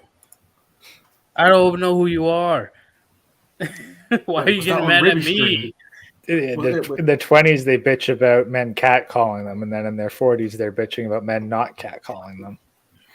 Well, yeah, I think there was some woman wrote an article that she said she didn't like catcalling until she realized that no one was giving her attention. And she said she'd rather have catcalling again because it makes her feel important and is someone that is valuable. I think she's from New York or something like that. Yeah, it's like, get your freaking slut friends out and go protest in the streets saying re-legalize catcalling.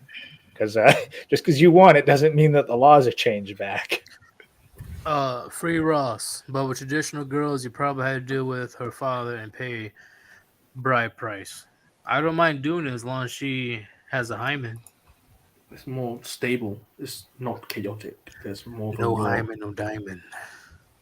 I mean, honestly, if you're dealing with the father, then like honestly, he'd probably like if you can get the father's approval to marry the daughter and she's got a hymen, I don't think he's gonna like put too much extra on top of that. Unless there's a fucking lineup out the door of suitors. If he doesn't give a damn about his daughter per se when it comes to getting married, if he's eager to get her daughter married, that's a big red flag to me. It's all relative, you know. Well, It's relative, attractiveness but of the daughter. why are the you so potential eager? suitors. Why are you so eager? Why? Yeah, but there's a difference between being eager and like if you're gonna say like, okay, well, if you want to marry my daughter, you got to sell out $15,000 for the wedding. Well, good thing overseas is not. It's a fraction of the price. Well, no, but like I don't think that a father who had the best interest for his daughter at heart is gonna take a serious suitor man who wants to provide the life Yeah, that's and what I'm saying. Why are you immediately start fucking them over. But why are you so eager to get rid of your daughter? That's where the red flag comes in. She crazy. Yeah, why are you so eager to get her married? What do you know that I don't know about right now? That's the thing. Like if he's offering you money to take her, that's the red flag. Like what the fuck? Like, yo, like be real with me, man. Like why you constantly shoving her to my arms? What's going on? Like why you He's like, well, she's got her hymen, but that doesn't mean that she didn't use her mouth and asshole. Oh hell no. Oh fuck. Can I at least have the bachelor party? Oh, don't worry about that. Like, why are we going to the altar? Only known her for a week. Why are you pushing me there? Why Why do you have the shotgun? That's a good old shotgun. I would be very skeptical to even believe that scenario is even presentable in reality, because if a girl does have her hymen, that father has had to like have her on such a tight rope and a leash to where he might have even had to stalk her when she goes out, if she goes out on a date, to make sure she's not getting pounded in a car. Like he's had to do a lot of reconnaissance and he's had to keep a close watch on her. If he's trying to push her off, then she probably doesn't have that hymen. She's Well, just the biggest taking the thing, no smartphones. No social yeah, media. and social media, exactly. Because if she needs that put it like this, if she needs the exterior validation, that means she wasn't getting it from her father. And in my opinion, hey, you guys can call me cruel. I don't care. Personally, my daughter won't have social media for a while. Personally, if I have a daughter, she won't have social media like that. You know, the son will be different, because if he needs to use social media, it may not be for networking or getting a job or stuff. But with my daughter, if she's not doing the same thing, she's not having a social media. Yeah, I generally believe that teenagers shouldn't be on social media, especially in the early teens. There's been studies to prove that it does cause a lot of mental trauma on them. Exactly. See, people in the chat are agree with me. See, hopefully I'm not sounding like a fucking psycho in 2022. I just can't see the reason why teenagers need social media like that. Yeah, no, I think that old school system might work where, all right, you want on the internet? Okay, get in the car. We're going down to the library. Oh, that's perfect. Holy shit. And we also that's a good idea. I think a good red pill rule of thumb would be if she has any social media, take the social media outside of the phone and then go to a desktop, and it's always www. So World Wide Web. If she's on social media, she's not for the streets. She's for the world. Boom. Yeah, I see what you're saying, man. I see what you're saying. It's just I want to be a citizen of the world. Like, I'm sure, I don't know how old you guys are, but I'm sure that, you know, back in 2012, 2013, 2014, Snapchat was huge, Oh, yeah. and I'm telling you, man, the things that happen in high school when it comes to these teenage girls, it is, and like no. See, I learned immediately that once I have my own uh daughter, it's not gonna happen. It's not gonna all that shit. It's not gonna once she turns 18 and gets her own place, do what you want to do because that's your house. That's your place. I think by the I time she's can't tell you.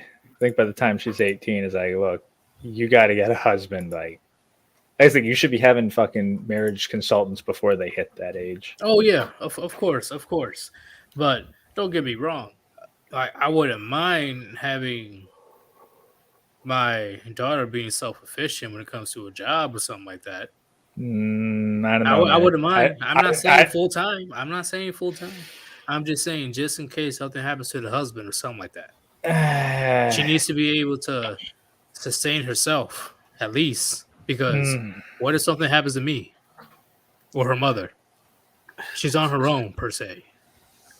And before, women did work. It's just that they didn't work in factories and so. No, No, that's no. that's Like the she thing. But like, I works, wouldn't. she work Like, part that's the time. thing. Having her out of the house on a job, no.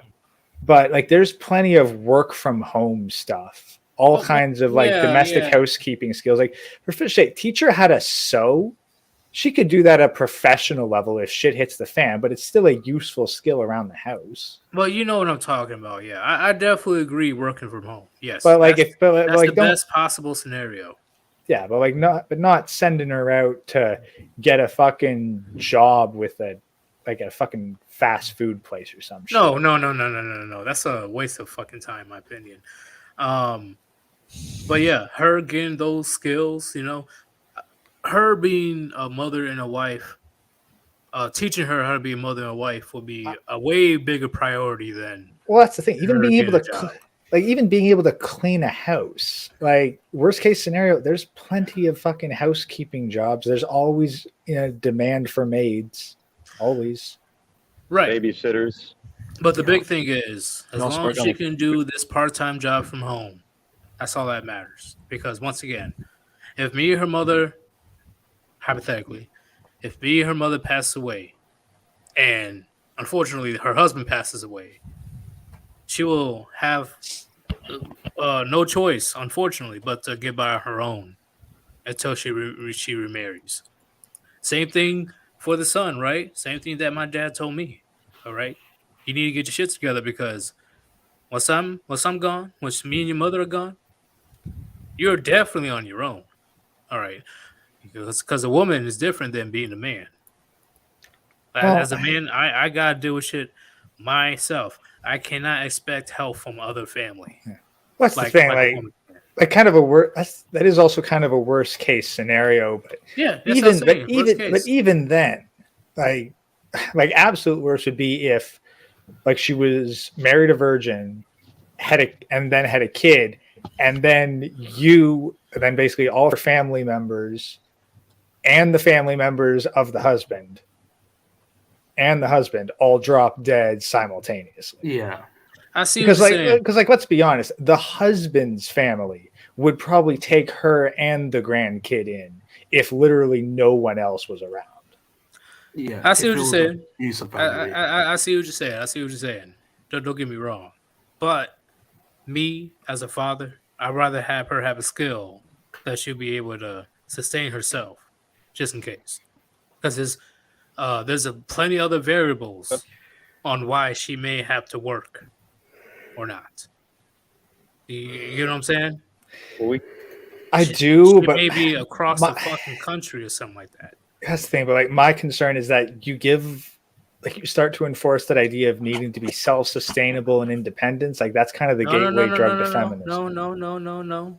All I'm saying is she needs to get to the point where if her husband drops dead, right, and I'm not there to help her out or the mom, she needs to at least be able to sustain herself until she's able to remarry or, like you said, go back to the other family members. You know, it's well, like I said, it depends. It depends on the situation, but It's a I don't. delicate situation to be sure. Yeah, and I'm not saying oh you need to be completely independent. No, what I'm saying is for the time being, if your husband passes away and I pass away, bro, whatever, you have to be out there on your own for some weird fucking reason. It won't have to get to the point where you're out there getting desperate. Enough to keep her off the streets, at least. Yes. And none of that strong independent bullshit. No, I don't believe in that. Yeah. But until she's able to somehow, some way get back to family and stuff, she needs to have some type of skills to sustain herself. Even Or just teaching the like kids good, if she has any kids. even good fiscal responsibility go a long way because like if like 6 months of savings, like enforcing her, you should always have enough money squirreled away that you could survive without work for 6 months. Yeah, of course, yeah. And I agree, especially if the husband is a high end worker, and I'm sure he has some type of 401k and stuff saved up. Well, then those jobs would probably also probably have a life insurance policy on top of that. Yeah, There's tons of safety measures. It's very rare for a woman to be completely on her own and having to be desperate. Nowadays. which is what I'm saying. But do you get where I'm coming from, right? I ain't gonna have her going all blind with no skill whatsoever, and the only skill that she has is to open up her legs. True, but a lot of that I'd file more under being the utility as a wife rather than getting a job. I just see that as like having advanced housekeeping skills. Like, well, it's a job. I get like that's what I'm saying. Like it's a job's a job. You know, just in case. Once again, nobody's there. Husband's dead. Parents are dead. And for some reason, she has to sustain herself until she's able to go back to family. You know what I'm saying? yeah, well, in that place, like, That's just for about my own daughter, okay? Yeah. Especially in today's society, there's no fucking way, unless she's like extremely attractive, right? Like she has those the 9 out of 10 looks, like 10 out of 10 looks. You know what I'm saying? Well, she's able to get swooped up right away. no, it depends who you're aiming for. Well, I'm pretty sure that if like any woman that's at least a 6 could probably get picked up right away at 18. Well, yeah, but I'm just saying, like, when she becomes a widow. Could I present like a roadmap if I were to be a father, like, and I had a daughter, unfortunately, because I mean, it is unfortunate, but if you were to present a roadmap, let's say from ages 10 to, or let's say ages 8 to 14, she learns, your typical basic house skills. Hey, everybody stop.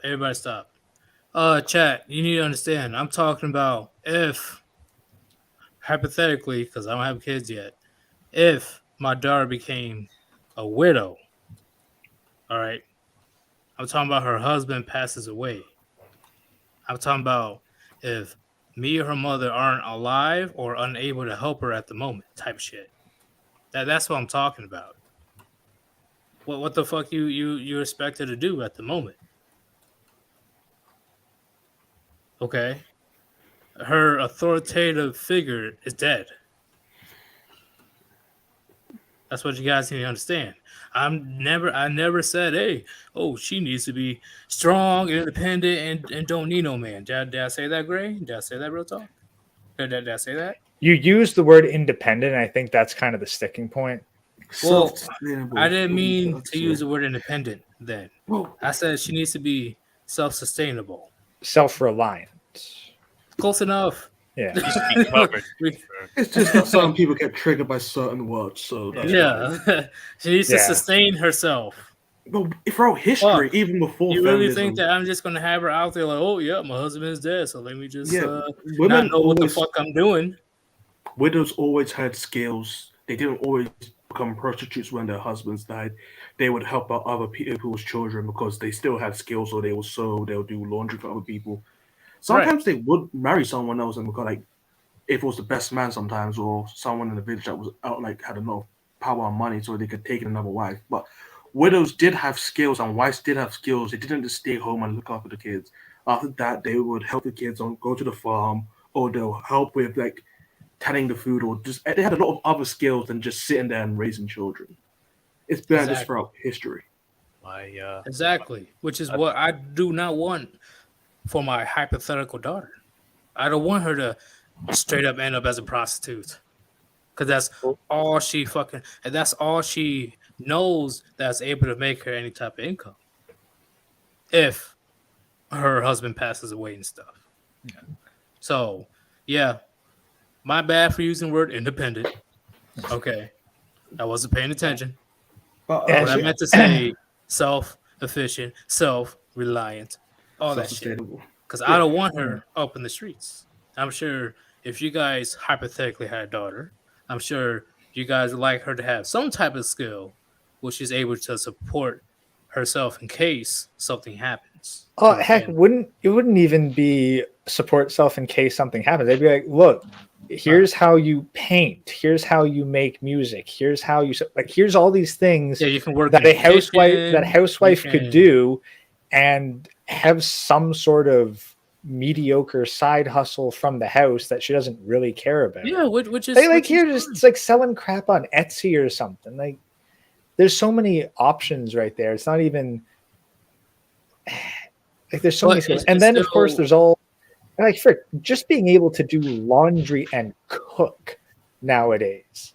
Like things that you wouldn't even consider like, oh, it's a job. It's like no, being able to prepare being able to prepare someone a fucking meal is already an in-demand skill nowadays. Is it? Well, that's true, but that's already expected. You know, that's why I didn't say anything about expected nowadays. Yeah, I didn't say anything about her cooking and cleaning and stuff because that's already what I expect her to be. Well, that's able the to thing. do. That's the thing. Like if she can cook and clean, then she already has enough skills to stay off the streets by today's standards. Well, yeah, I see what you guys are saying.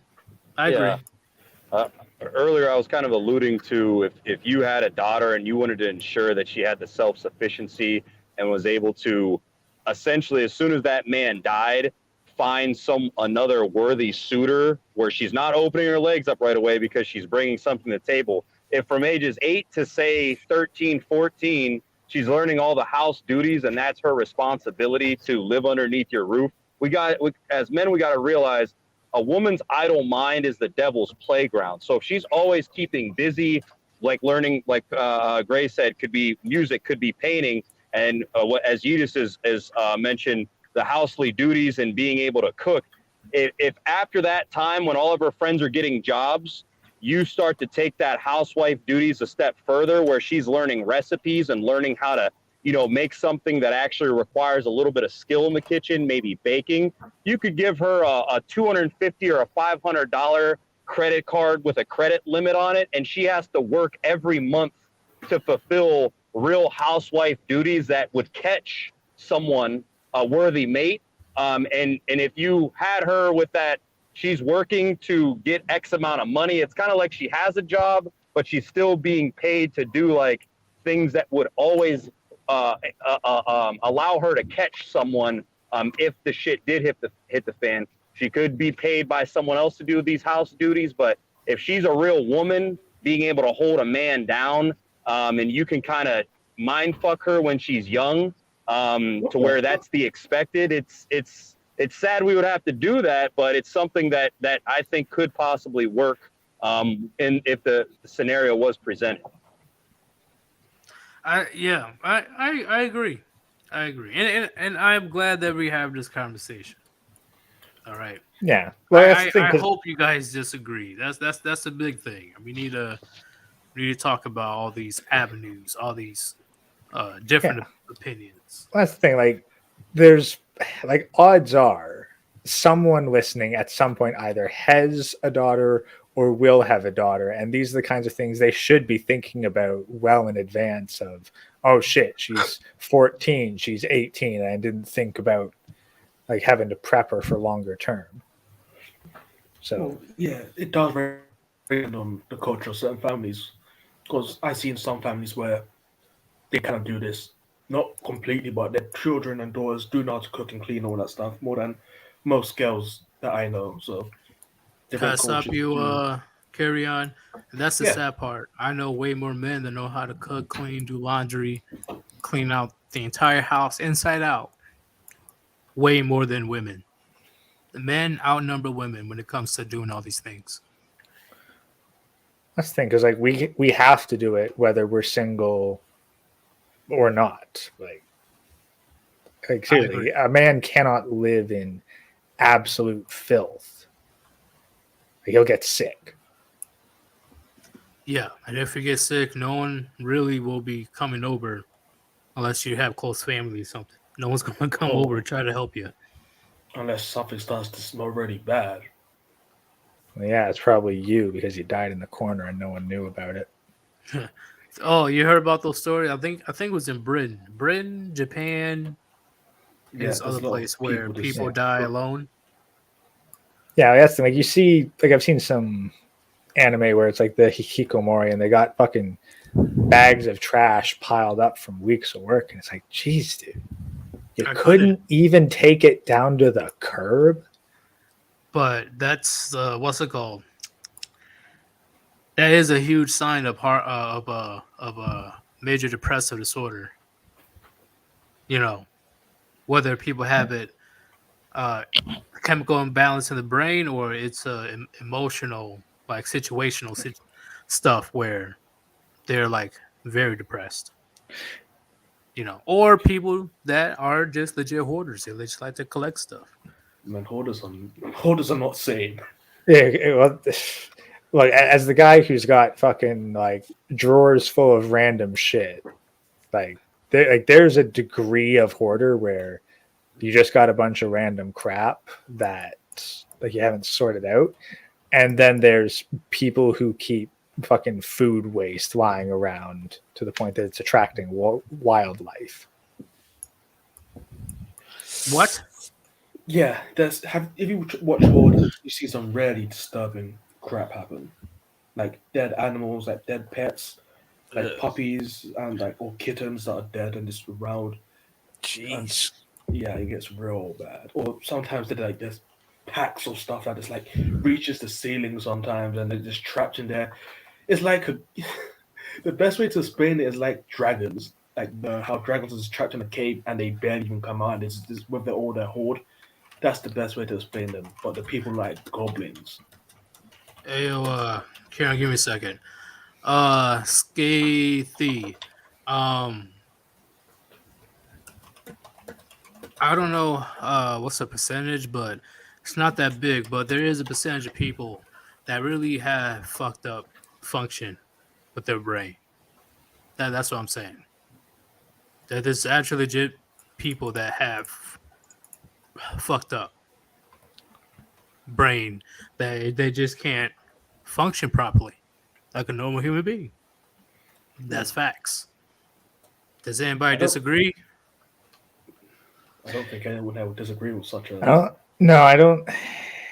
Problem is, a lot of it's induced by the environment because they usually don't start out that way. Yeah, Right, I was going to say it's a mix between biological and environmental factors. Yeah, it's a mixture of both. And, you know, it annoys me a little bit when people are saying, like, chemical imbalance is just a cope, it's just this, it's just that. No. Why do you think there's people flipping the fuck out because of bipolar disorder, schizophrenia, all that other crazy shit? Speaking of crazy, you gonna play my video, Yeetus? No, What video? I sent it to you on Discord yesterday. I don't know if you've watched it. Yeah, Sure. I do agree with you that people have chemical imbalances, All right, but I'll play with this soon. All right. yeah, I do agree that people have chemical It's funny. imbalances, but it doesn't get triggered all the time because some people go through the same situation, but like I could go through similar situations to someone else that's probably 1-to-1 like similarities, but I might not snap, but they will because their brain has more susceptible to that type of situation. Like people that have real bad gambling addictions, they could probably go Oh, gambling. doesn't that still prove my point? Yeah. It's just that certain events have to trigger their chemical imbalance to get like for actually to present itself. And there's always a question of how much of it is their brain wiring it and how much are they using that as an excuse to not have to do anything. No, I'm talking about actually But people that there are some actually people- went in and get themselves checked out, and they actually have like That does happen. legit, diagnosis. Yeah, You know, if I could Well, give you a can get prime, a diagnosis, but yeah, with the psychology Oh, industry quackery. nowadays. When it comes to behavioral health or psychology, like what Grace said, it's not 100% because I do know there were people that they had to switch diagnosis like 2 or 3 times because they discovered something new or something like that, or they're like, oh wait, you didn't have bipolar disorder, you actually have multiple personality disorder type yeah, shit. but multiple personality disorder comes around from childhood abuse mostly. Right, and psychology is more complicated than actual medicine. Yeah. Medicine And- Sorry, I won't take psychology seriously until a legit psychologist goes with, "No, there's nothing wrong with you. You're just an asshole." well, like that. you guys know what I'm talking about, though, right? Yeah. I could give a prime example. I have a cousin who the guy's always been messy. I actually lived with him for a little bit, and I didn't understand how bad it was. But basically, he loves Dr. Pepper like fucking Forrest Gump, and he would basically hoard bottles up, and he would always claim like, "Yeah, I'm gonna go and turn them in," because the state we were in allowed for bottle return for like 10 cents. And it got the mound got so high, it was like as high as like a mini fridge. And I'm like, bro, like what's going on here?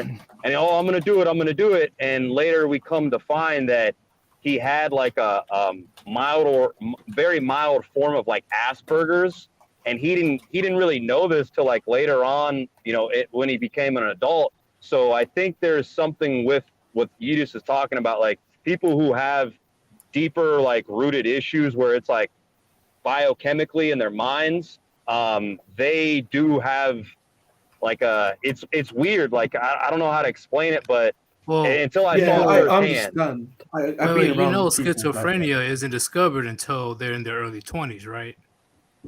Yeah. That's where, on average, schizophrenia is discovered. Is when they're in their early 20s. There's also like a thing in the brain they can scan. But the big thing here is, right, do you guys believe that combat veterans can produce PTSD?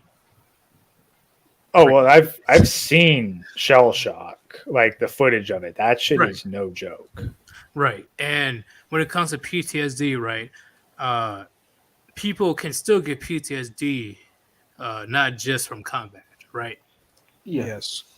So that's where the complication comes in. Because anybody could claim PTSD if they've been through a traumatic experience. Well, that's the thing. It's so overdiagnosed now. It's hard to separate the people who are using it as an excuse versus the people who have actual problems. Right.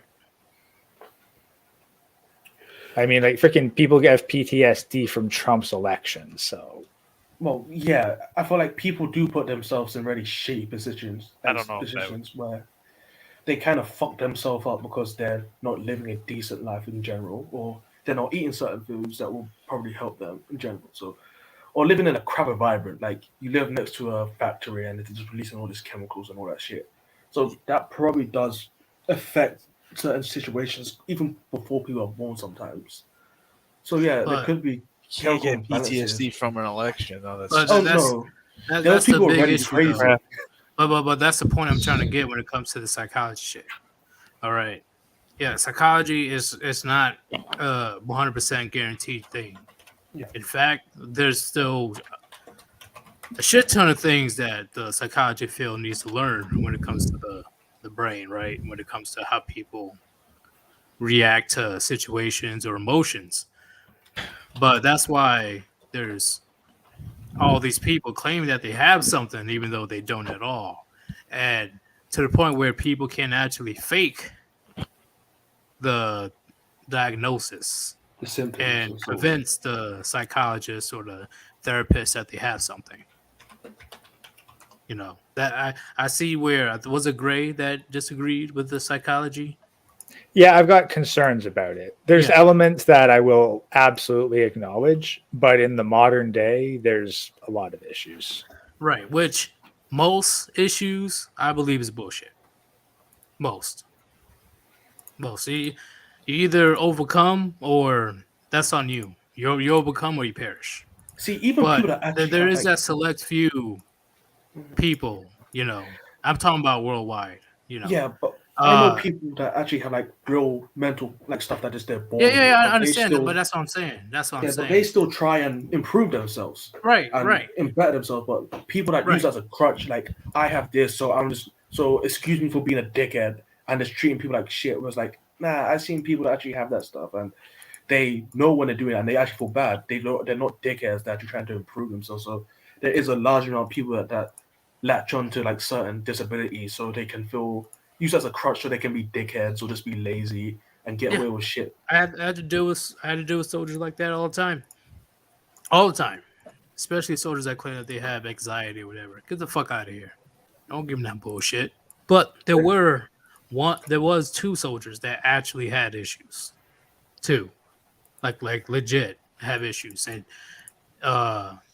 one of them was obvious. You can't deny. And the other had to go to the hospital to get diagnosed. Both of them got, kicked out, medical discharge. They still got honorable, but they weren't fit to stay in the military. Well, that's the thing. Like the military, you're going to experience the kind of shit that will cause these. But then but if we're going back to like hikikomori, like they're not soldiers. Like the kind of people who are having trash pile up in their freaking rooms and letting it stink to high heaven. Yeah, they're not suffering like hardcore military grade PTSD anxiety. The worst they get is very severe, admittedly, bullying at school. Yeah, that's a. And some of that stuff's becomes pretty bullying. Some of that stuff's pretty bad. Like when you're fucking hung outside the school gate in your underwear. Yeah, okay, I can see you getting some fucking PTSD from that. Right, Yeah, and but is then it all that? seeing fellow, I'm speaking military, like seeing fellow friends die, whether it's in front of you, or you find out that they died out there in the field, whether you have to deal with IEDs, VBED, which is vehicle-borne explosive, whatever. Yeah. Got to shovel people into a bag. Yeah, that's personally, I think that will have an effect on a person's mind because once again, one half is like you've had issues with your brain in the first place, and the other half is the situation fucked you up, like real bad, traumatic experiences. If I want to be exact. Majority of people, at least in the West, I do believe personally, majority, they use this shit as a fucking cope, and that pisses me off, like hardcore. But they It's could like- probably rarely have problems because society is fucked. Maybe the natural order that we were living by before was actually helping us, and now we threw it out of balance. And there could be a rise of people that are just like most people from single parents now. So that's probably what they probably do have something that's wrong with them, but it's not what it's something more that's the reasonable thing, and that's but- more controllable. But in those situations, a lot of it, like this, like the solution for those kinds of problems is typically not chemical. It's an Yeah, environment and lifestyle change. Like Yeah, I that's what I'm guarantee saying. you take a bunch of these people with issues, shove them out onto a farm, like get them out of the cities, get them out on a farm where Take away they're working every their day. smartphones and social media. Yeah, take away, like cut off the internet, put them out in the middle of nowhere, put them to work every single day, doing something productive and fulfilling. You'll probably be able to fix 9 out of 10 issues that way. Yeah, because I can generally say from people that I've seen with like those type of issues, like they probably don't have any goal in life. They're just living monsters. They're zombies technically.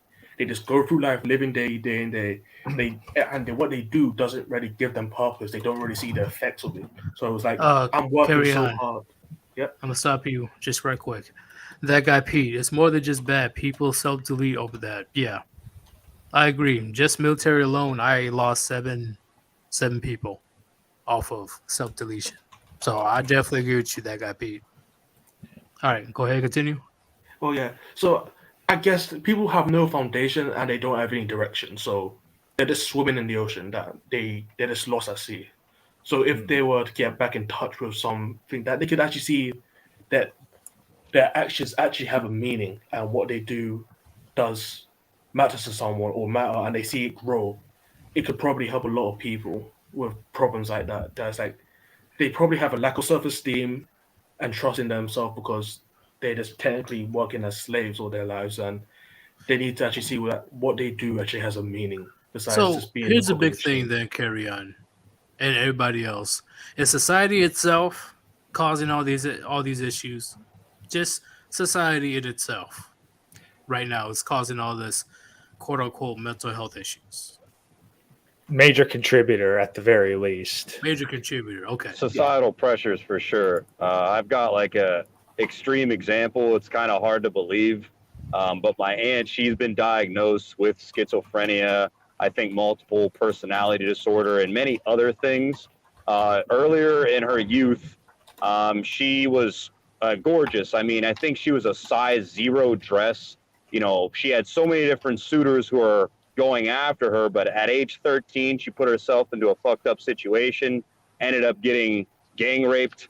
After that, she pretty much was a succubus, riding the carousel, trying to, go for the best option, practicing hypergamy. She finally finds some guy. He ends up drinking and driving, dies. So she's a single mother. Later, slowly but surely, her and her son always fighting, yada yada yada. But essentially, she's been in so many mental institutions and so many times now that I've heard her say she could basically like shoot someone and get away with it. That's how fucked up this system is. And the only thing that got her out of her crazy card, being able to pull the crazy card all the time, was she was blessed with a grandson. And since then, her crazy shit has kind of stopped. But she did have PTSD from having like a wild ride in life, from choosing the carousel, from living a certain way, losing her husband, yada, yada, yada, yada, yada. But at the end of the day, it's like they can still stop it when like a situation's presented in their lives where they're better off sane than abusing the crazy card that this crazy society allows these people to have. And I'm not saying she hasn't gone through a lot, but how can you just turn it off as soon as you get a grandson? Well, You can't unless that's It's tricky. limited. She still has her manic behaviors and episodes, but she's like on her best behavior because she knows that like there's something that a gift has been given to her, a grandson. She always wanted a grandson, so it's like she's on her best behavior, but she'll still spaz out. Are you sure she's not just slowing down, getting older, or something like that? Or No, she's been like institutionalized many times now. Well, that's She actually, yeah. Go ahead. sorry. One book I read that really gets me thinking about that kind of stuff is it's called "The Courage to Be Disliked." Deals with Adlerian psychology, or it's Adlerian. I always get the transposed. Anyway, it's the idea that a lot of these mental issues are caused by the person as a kind of hypochondria, where like they're inside the house and shut-ins because that benefits them in some way. There's like maybe people only pay attention to them or acknowledge them as special because they're acting so irrationally and poorly. But if there was some motivation in life to not be that way, then they wouldn't.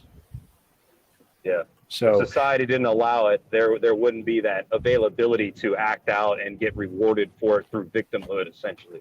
yeah. Oh, it's rather that, or they'll go and do actual dangerous stuff to get attention. They're technically screaming for help, and most people don't realize it. They just see them going crazy. It's like, oh yeah, we'll give you attention now, and after they will go better because people are giving them attention, and they actually have problems that they don't want to admit. I guess that'll probably be it. There's Hey problems guys, give that me 1 second. Hold up. That guy Pete. Maternal instinct, perhaps. People tend to care more when they have something to lose. That's a good yeah. possibility. Yeah.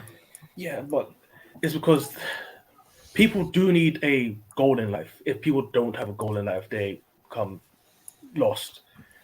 And I guess I can say it for myself. Like I be in a situation where my family had a lot of problems, and because I was completely in a stable sense of mind when I was like in the teenage years and around early teens, like 10 or so. So it kind of turning, I got in a lot of anger or issues and so on like that. But when I found out I could actually improve myself and I had a reason to live, and like my brothers, I can actually say like I was about to game in myself a few times when I was really young, but every time that happened, my mom would get pregnant for some reason, and I had two brothers, and every time I was going to think about it, I like, if I do that, what will happen to my family? Would my family, like, what will happen to my younger brothers when I committed something so drastic like that? And I knew, I was like, see, I was like 9 at the time when I bought this stuff. I was like, maybe, no, I wasn't 9 because they weren't born at the time. I think I might have been 8. And that's how crazy my family was at the time. I was like, if I do this, I actually drew like pictures and all that stuff. It was crazy. So like, if I do this, what happened to my family? What happened to my aunt, my brothers, my sister? What happened to all these people that I care about after I do this drastic solution for a temporary problem?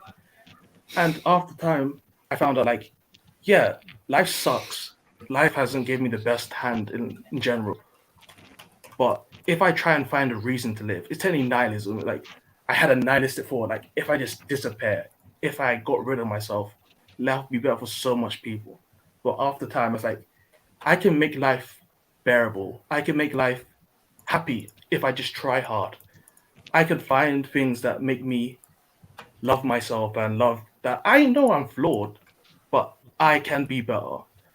And I guess those are the things that people don't realize. Like people are just lost. They don't have any guidance.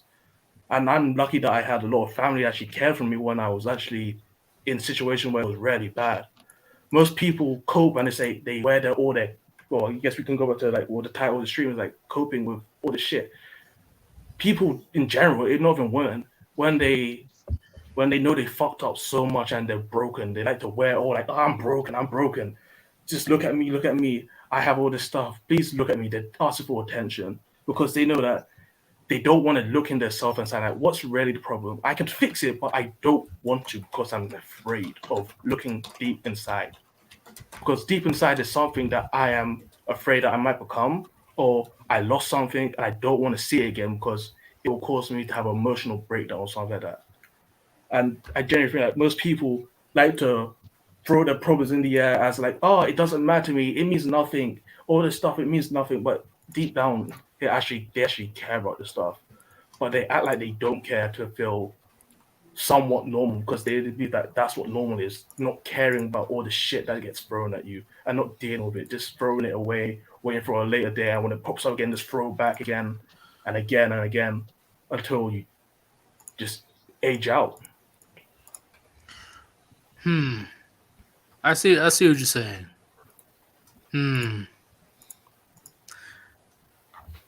So you're saying that there's a situation where there's a possible eliminating?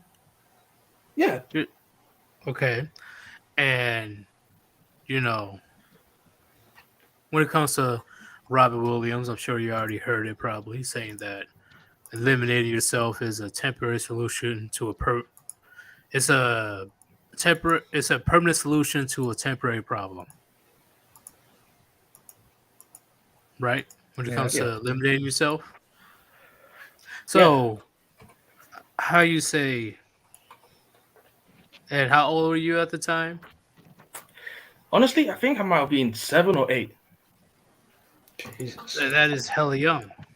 I don't I blame was you. rarely, I was really good at picking up situations. So I knew that my parents, they weren't always they weren't violent. They just didn't get along really well. It was like I was rarely like destructive as a child. I just made a lot of trouble. I was like, if I just disappear, I'd probably be better in life. But I had my brother, and he was 2 years younger than me, so I had someone and an older sister.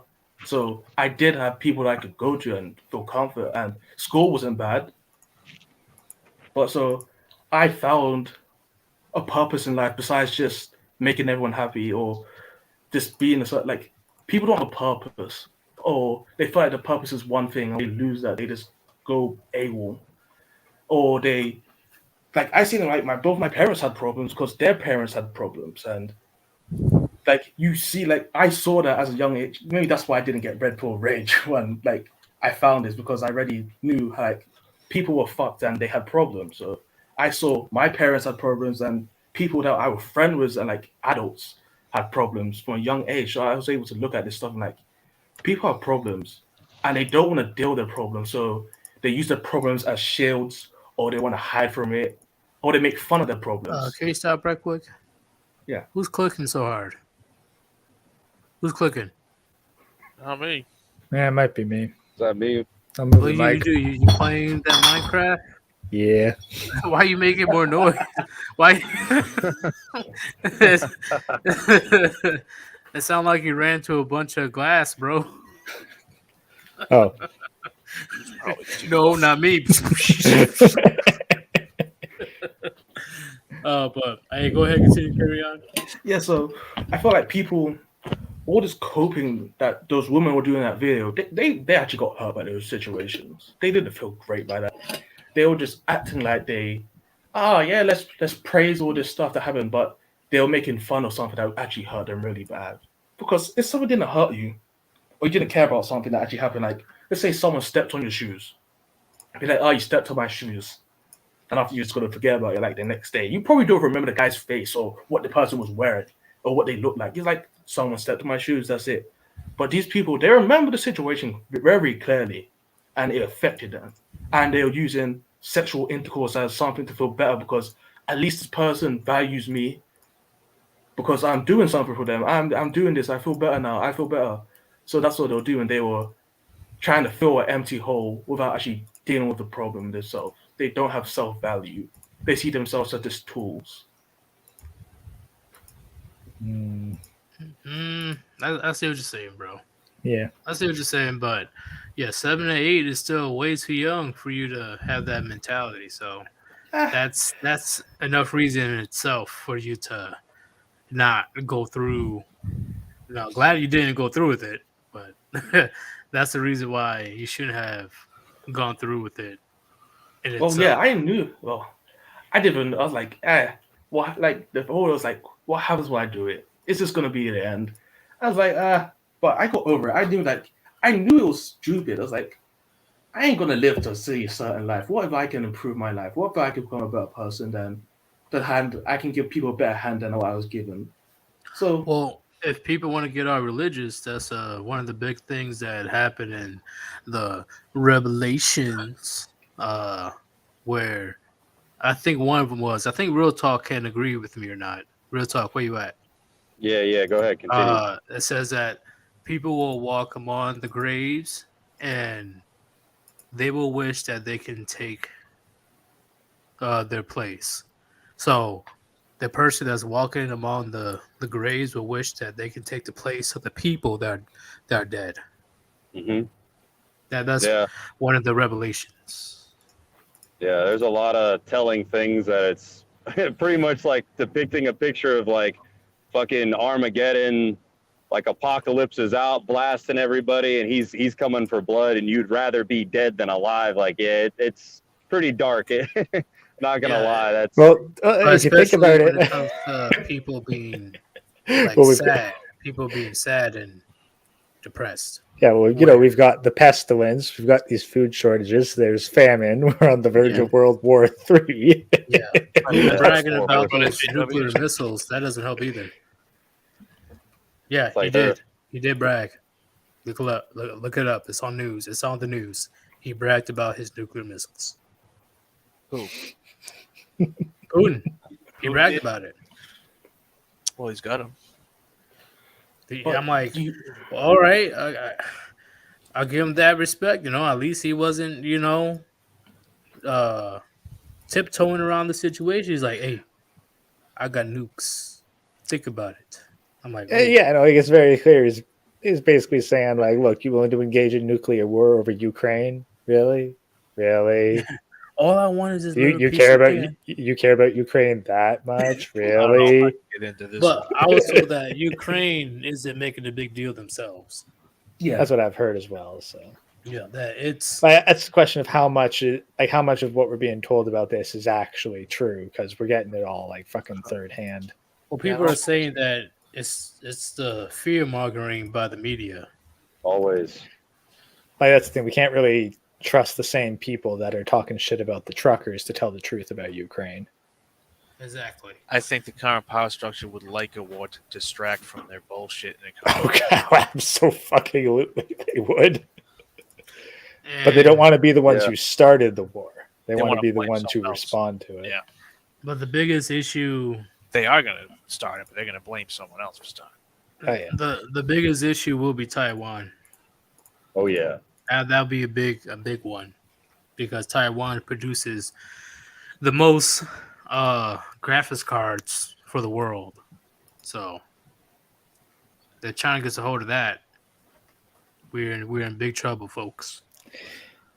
Yeah, it's not like you could, mass import a whole bunch of the graphics card people. I mean, you're taking in how many hundreds of thousands. Pretty sure one fucking Haitian migration would be most of Taiwan's graphics industry.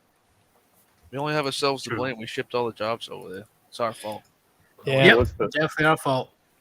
well the massive facilities to build these semiconductors and these chipsets? It's like you really have to have the infrastructure for it. You really have to have the engineers. They're so deeply embedded in the producing the processors, the GPUs, the CPUs. It's like somehow it doesn't make any sense when you think about it, but somehow all of these corporations rush to Taiwan to do all of their development, and also a lot of corporations rush to Tel Aviv, Israel, to do a lot of their development. And it's like, man, why is all this proprietary knowledge and shit that basically is like the shut off switch for the world? Why is it all being moved to, kind of very skeptical countries that you would really want to think twice about, or being they're close to unstable. countries that you would want to think about? Yeah, the unstable countries that barely have any foundation without someone protecting them. But the Mhm. big issue, in my opinion, will be the South China Sea. Like I Without a said in I think I said in the last live stream, South China Sea will be the big one, because if you guys understood how much trade goes in and out of that area, the South China Sea, trillions of dollars worth of trade. And that Yeah, the area thing is has with been South an China issue. Sea is there's a lot of different countries that have stake in that. But the So- big thing is, regardless, is U.S. and China. Like, Well, they yeah, don't but give a like, shit about the other countries. okay, but like you can't get to the South China Sea from the U.S. without going past Japan. Oh, we've been there plenty of times. Plenty of but- times. It's but- just No, when- I mean, like, Japan has a vested interest in not letting China solely control it. Vietnam is not exactly on friendly terms with China. well, Like, right, there's a lot because of countries that we're allies. there's a lot of countries that don't want China to own the South China Sea. So it's not 'Cause like if it's they solely do- a U.S. problem. If they take control of the South China Sea, they control all the trade, which will be a big blow, in my opinion. They control So all the the world's trade China.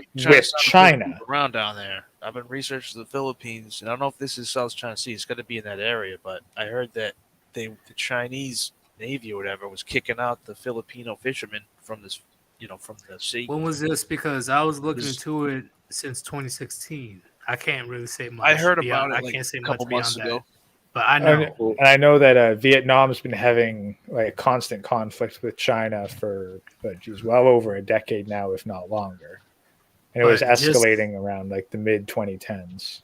Just know South China Sea is the biggest issue. Okay, don't let the Ukraine and Taiwan distract you. South China Sea, China is still trying to gun for that because if they take control of that, they will have a lot more power when it comes to globalism. When it comes to the global economy, China will be doing. Well, I real mean, good. honestly, I kind of want to look at the opposite extreme. It's like, okay, let them have it. Force the U.S. to decide between capitulating to China and making their own shit again. See, that's where it becomes iffy, and that's where it becomes very complicated. Like, that's the thing. Like, the U.S. is not going to get out of China without a massive kick in the pants. Right. So maybe losing the South China Sea is that kick in the pants they need. But Our they've economy been is way at too this since dependent upon it, unfortunately. But hey, they've been at this since 2016. And once again, I know. I know more than a lot of people here. Yeah. So just don't be surprised you see a lot of Chinese Navy and shit swarming around that area. Don't be surprised. Yeah. But I also know that it's not particularly something recent. So like maybe it's coming to a head right now. I can't say it's not. China's been aggressively trying to get to that since 2016. Aggressively. I'd say earlier than that too. It's earlier than that, yeah. But when it took America's attention, like full on attention, is in 2016. That's where America's like, okay, yeah. But like US, but like U.S. and other Southeast Asian countries have been skirmishing over that for far longer than 2016. But the first priority is Taiwan. Will the U.S. go after China or Taiwan? We'll see what happens. We goddamn well better. But then there's always the question of, okay, how far are you willing to go? Because as soon as you start throwing nukes, you're basically saying, like, if the whole point is to China have would not nuke. China would not nuke. If they are allowed to take over Taiwan, they're going to finish off the freedom-loving Chinese. But China and U.S. would not nuke each other. We're too cannot entwined. Let that happen. We're too entwined economically. That's the problem. You're sure no one's willing to go the route of I'm taking my ball and going home? Well, I think it depends on what the CCP says. I think it's much like the rules in a relationship. The one who cares the least wins. Maybe it'll be something like, World War II. See, that's the thing. The U.S. owes China. Just withdraw from there. The U.S. owes China. China doesn't owe the U.S. So I'm sure China eventually, which is not going to happen, but eventually. But if Chinese trade with the U.S. stops, then China's economy collapses. Yes, and the U.S. will still have a huge blow, even though we won't be hit as hard. That's the U.S. can survive without China far better than China can survive without the U.S. Correct. I can add something to this whole China South Sea thing. I don't know if we're all aware of this, but the largest port in the world is in Athens, Greece, and China owns it now. So if they have already acquired the largest port in the world, which is in the Mediterranean, which basically feeds all of Europe, then they're going for that South China Sea. And I think it might be inevitable that we are going to have a huge blow to our supplier when it comes to cheap disposable goods. And we're going to have to rebuild factories and rebuild manufacturing. And that's going to be a huge drain, of course, on our economy and our country. So just something to consider. If they own the largest port in the world, they're going for the gusto, boys. Oh, yeah. Personally, I think that tool repair is probably going to be a fairly profitable industry in the near future. There's so much of the disposability nowadays. Like, people go like, "Oh, why should I repair this when I can get a brand new one for $20?" And it's like, there might be a time in the not too distant future where you can't just get another one for $20, and then you'll want the dude with the sharpener. Hey, Fish, before you continue, Freedom is just another word for not to let to lose. I would have to disagree on that. Freedom is having the choice to fighting for your right to have the similar freedoms that you have now or die trying. At least in the US. All right. Just like what Benjamin Franklin said. I forgot the whole quote. If you're willing to sacrifice freedom for security, you yeah. deserve neither. Exactly. Which I am a hardcore believer in that. If I have to pick up a rifle again, I will. So, all right, go ahead, Fish. I think I finished, but I forgot what I'm saying. Actually, I didn't even hear anything. I forgot what I was talking about. Ah, shit. Damn it. Okay. What were we talking about? South China Sea, right? Yeah. So, I didn't know they already had control. I've been out of the loop the last year. Well, the thing is, this is the thing. Like, okay, so they own the thing in Athens, Greece, but can they hold it?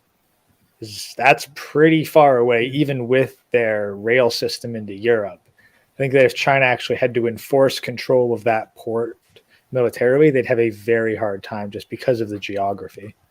No, I don't believe they'd be able to hold it.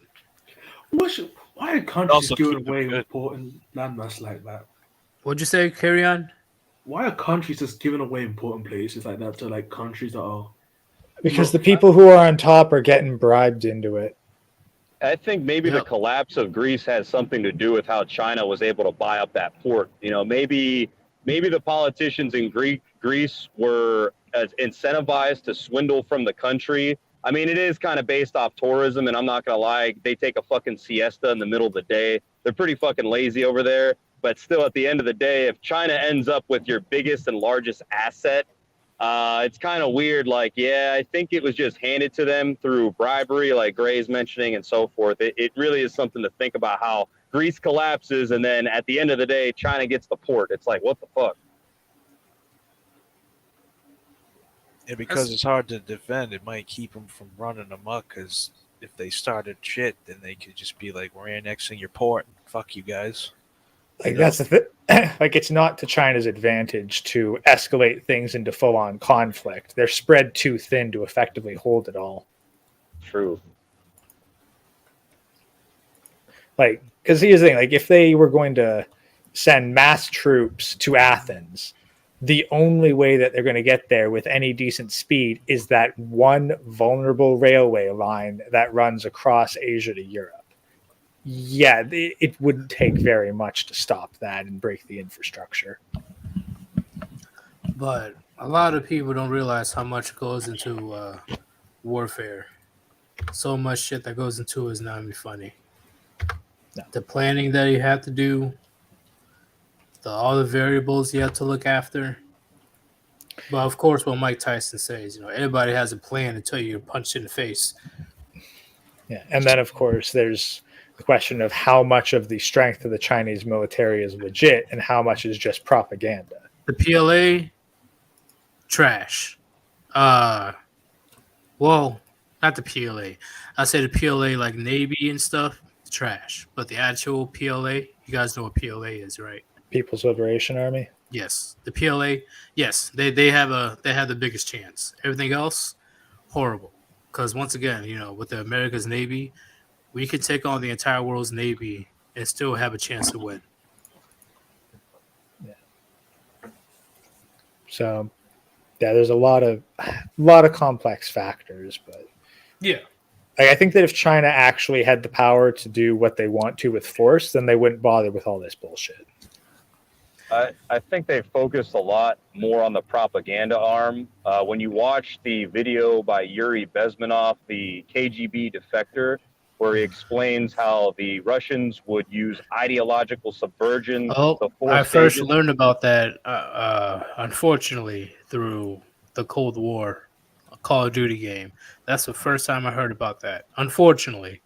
But yeah. I did watch the full interview. So. And what the craziest part is, he goes, through Hollywood, they've convinced the world that through these James Bond movies that the majority of the money is spent on espionage, and there's always like this it's like a romanticized, fantasized, like this is what they're really doing through spying and this, that, and the other thing. He says 15% goes to spying and espionage. 85% goes to ideological subversion. And that's pretty much demoralizing a country for a long period of time, 15 to 25 years. And then next is destabilize that country, start playing with its currency and things like that. And it's the tactic they've used to take down countries without firing one shot. So China, we don't know who to pin the tail on, the donkey, but China has some backdoor ways of subverting our ideology of what it means to be American, what it means to be free. Like, how many of our generation, say the millennials, identify as communist? And who is responsible for the brainwashing? We can say the universities, yes, but it's like this overall machine. They put so much effort into subverting our ideology. It's like, it's so hard to track down. So, do you say that we're in the crisis phase yet, or not? Oh, yet? no. We're in normalization. We are in normalization. So, do you think the cycle will repeat itself soon? I don't think it. I can't. Pretty much, it's going to get worse before it can ever get better. So we got to see how. I'm just saying, like, based on our position right now, do you think that is going to happen again? Like, they're just going to go back to square one and then make it worse? As far as going back to demoralization of the country? Yep, and just do it again. Right now, in our position, right now, they're just going to, we're just going to repeat the process. I don't think they need to. I think they already have us in checkmate, unfortunately. I think they have all their pieces where they need, all their pawns where they need, and they're going to hit their master execute button, and I don't really think there's too much we can do. That's why I've always preached about prepping and being able to fend for yourself and your family, because at this point, it's like I feel like they have so much monopoly on the news media, on social media, on the banking institutions.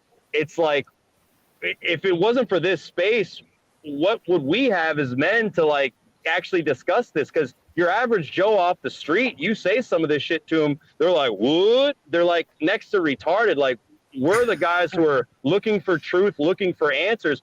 I think we're 1% of 1%.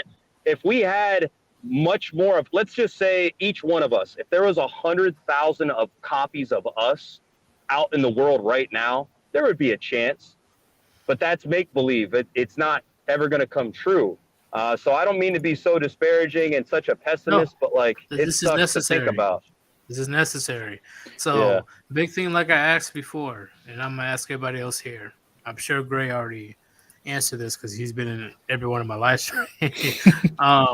But, well, I'm pretty sure I asked you too as well, Real Talk. Real Talk, do you believe that soon the U.S. will implode from the inside? Of course, because they've demolished any community. Community is the only way. And I'm going to go something biblical here. Mark 12, verses 28 through 34, the second most important, according to the Messiah, the second most important commandment is love thy neighbor. There is no love for your neighbor anymore. The women, they have a pact together. They keep that hive-mindedness going. But through this culture, they've tried to convince men that, you should be the top dog and you should look down on your fellow brethren. And it's like, there's more divisiveness against men trying to be the top dog or the big man on campus. They've fed men's egos to where they can't really love thy neighbor. Like, we love our neighbor, or we love the brotherhood here and what Chronic has to offer, the Warband. But it's like, no one loves thy neighbor anymore. There's no community. And when you don't have any community, you can't discuss real issues that are affecting everyone as a whole. So it's like, without community, put it like this: no family unit, no community, no society. And I'm just keeping it at that. All right, Fish. Truth. Yes. What do you have to say to that? Do you believe you're for the U.S.? Do I believe that it's going down? Yeah. Are you from the U.S.? Yes. Do you believe that sooner or later the U.S. will collapse from the inside? I When, I never used to think so, but after a few years of watching TFM, he kind of really makes the case for it's inevitable, and I have to concur with that. Just what he says and the economics behind it and stuff. Yeah, it's not good, man.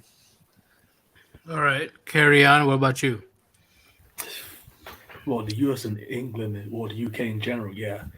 Those, well, it could be France, but they're a little bit more just general. But yeah, I feel like the West is collapsing. Every country is splitting apart. People want to preserve the country. People want to open it up to everyone else. Every aspect of the country has become politicized and it's become a battlefield. Everyone's fighting everyone. No one has a joint community or joint belief or mythos of a country anymore. The country is a group of people fighting over the land for different beliefs. They don't have a unified mindset anymore. Right, and let me answer this right quick. Not collapse, just change. Yeah, I see what you're saying.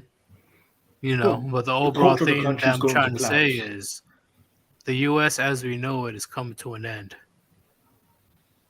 That's what is my opinion. It's not going to last much longer. Um, and what you're saying, carry on. Don't you guys have an immigration problem Everyone in Europe has an immigration problem. when it comes to what's it Yeah, called? yeah, Was yeah. it Middle Eastern? Yeah, Middle Eastern people from East Africa, but yeah, it's mostly Middle Eastern. It's like they came from Europe. They have like the English Channel's stopping them from coming in at like a large way right now. But France is fucked right now, and they're trying to get into England. Yeah, I got a So new friend from France. He was telling me it's real bad. Like you can't even leave your house. There's fucking Yeah, and SWAT and shit unfortunately, everywhere. you guys deal with. Unfortunately, you guys deal with more violence when it comes to people immigrating to you guys' country, the Middle well, East. there's old blood, I guess, part of the old world. You guys part of the new world, so we have a lot of old blood and rivalry still blooming, and all the shit that's there. So it's not gonna go away anytime soon. Yeah, it's insane. It's insane. But hey, we're gonna start winding down this live stream. I enjoyed this talk. This is a talk that I rarely get anymore from anybody. I enjoy this in depth talk between us gentlemen. Okay, especially Fish that has a nuke in his avatar. Um, but Nuke, we're gonna start with you. Um, Uh, Puniti. Puniti, what do you have to say to the Warband when it comes to this topic of women cope by saying that their bad behavior and decisions are empowering, or do you have anything else to say? Um, bad decisions are different empowering. That's bizarro stuff. But just keep swimming, guys. I'll catch you next time. Puniti. Puniti, there will be another stream tomorrow. Uniti. Puniti. All right, carry on. You're next. Yeah. So, yeah, it's a lie. They're broken people, and they're trying to hide from the how broken they are with every distraction they can. They're trying to find people just as broken to them, so they don't feel. They want to find people just as broken to them, so they can feel normal. So all those people were all fucked up, and they all knew they were fucked up, but because they were all fucked up, they felt good because it was normalized. Being fucked up was the right thing, the normal thing in that place. So yeah, they're coping in the worst way possible. They're not even trying to fight their problems and try to find a good solution. They're just finding the most easiest solution, like taking drugs. Just oh, is you good? That's it. Yeah, that's it. Oh, I thought he was about to go on a tangent. Oh, nah, I was that's getting all they ready. are. It's just telling people that are they're trying to find some ease in their life. So they found a group of people just like them. It's like sick people finding more sick people, so they're all normal. Right. Yeah, I see what you're saying, man. I see what you're saying, but thank you for joining once again. You Yeah. definitely are a reoccurring guest like Gray. And there'll definitely be another stream tomorrow. Okay. See you guys later. Puniti. All right. Puniti. Puniti. All right, real talk. You're next. What is your what do you have to say to the Warband? As I started out on the topic, she was always going to lie to herself first before she lies to anyone else, including you. So you always have to accept that everything that most likely is going to come out of her mouth is a lie, or the truth has been bent so heavily that it's essentially a lie. So as that guy, Pete, always says, you basically have to force these girls to prove themselves over and over and over. Pretty much, if you're going to choose to deal with these creatures, you need to push them to basically the brink of insanity with how much they have to prove you. Like, it's like the definition of insane, doing the same thing and expecting a different result. Like, you got to keep pushing them and pushing them and pushing them. And then once you get enough of that worth, once they prove their worthiness, then you can start to ease up. But you got to keep your gaiters on their necks, and you basically have to force them to not lie to you. You got to force them into this because they have been able to cope, and it's been normalized, like Carrion just said. So yeah, if you choose the deal, understand her go-to is lies. So you got to really make her prove it, like Pete always talks about. Goddamn right, real talk. I like what you had to say, man. Yeah, thanks for having me again. This is always a real deep. We always dig deep into the shit that we need to. So all the guests, I appreciate the words, and we're always building our minds up to understand this world a little bit better while we still have the time. So I appreciate you guys, and thanks for the opportunity. Uniti. Let's get it. All right, Gray, you're the last one. What do you have to say to the Warband when it comes to the topic or anything else? Yeah, the other guys have gone over it pretty thoroughly, but it is largely just such cope. Like, they know it's wrong. They know what they're doing is wrong. They know what they're saying is wrong.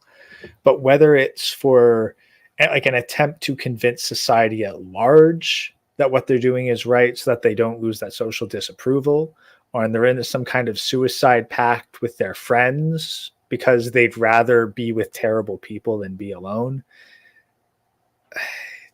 Like, they can't hold themselves to these kinds of standards, and if no one else is going to, then they have no motivation to even try. And then again, like, there's that story that you posted today about simp marrying up a woman. Is like there's no wonder a story like that is going to get blasted. Women want that story to get blasted out all over the news because they all want it to be true for them.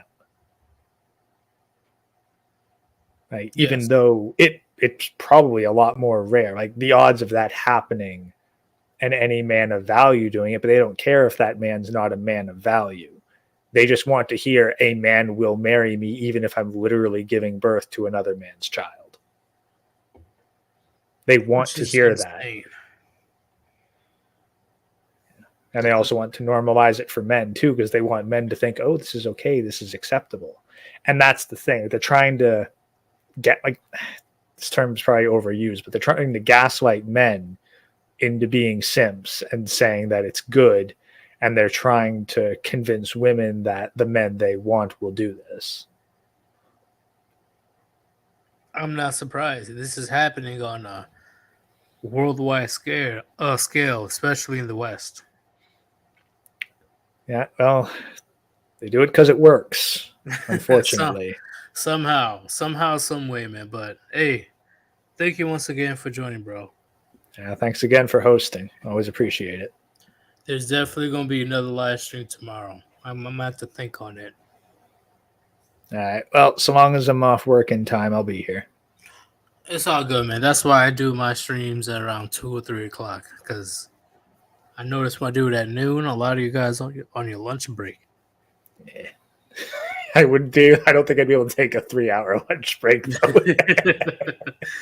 But peace out, man, and definitely see you tomorrow if we can. Yeah. Peace out. Puniti. Puniti. All right, y'all. It's just me, the one and only, your boy. This was a very good conversation. I actually enjoyed this conversation that we had. This was very informative. Nobody got their feelings hurt. We able to agree, to disagree. All right, this is how conversation should be among gentlemen. Okay, we're supposed to exchange ideas, exchange different opinions, and see where we go from there. That's how society propels forward, at least in my opinion. But right now, I'm going to be shilling the Manic Mechanics new live stream. He's going to be playing Cuckold Simulator 2. I repeat, the Manic Mechanic will be playing Cuckold Simulator 2. I'm going to spam his link in the chat, and also I'm going to share it in my community tab. This was a great conversation, gentlemen. I loved it. All right. Hopefully, you guys give me your opinion in the comments. This is Sir Yeetus. Hopefully, you guys have your daily dose of red pills. And I am out. Expect a live stream tomorrow. Peace.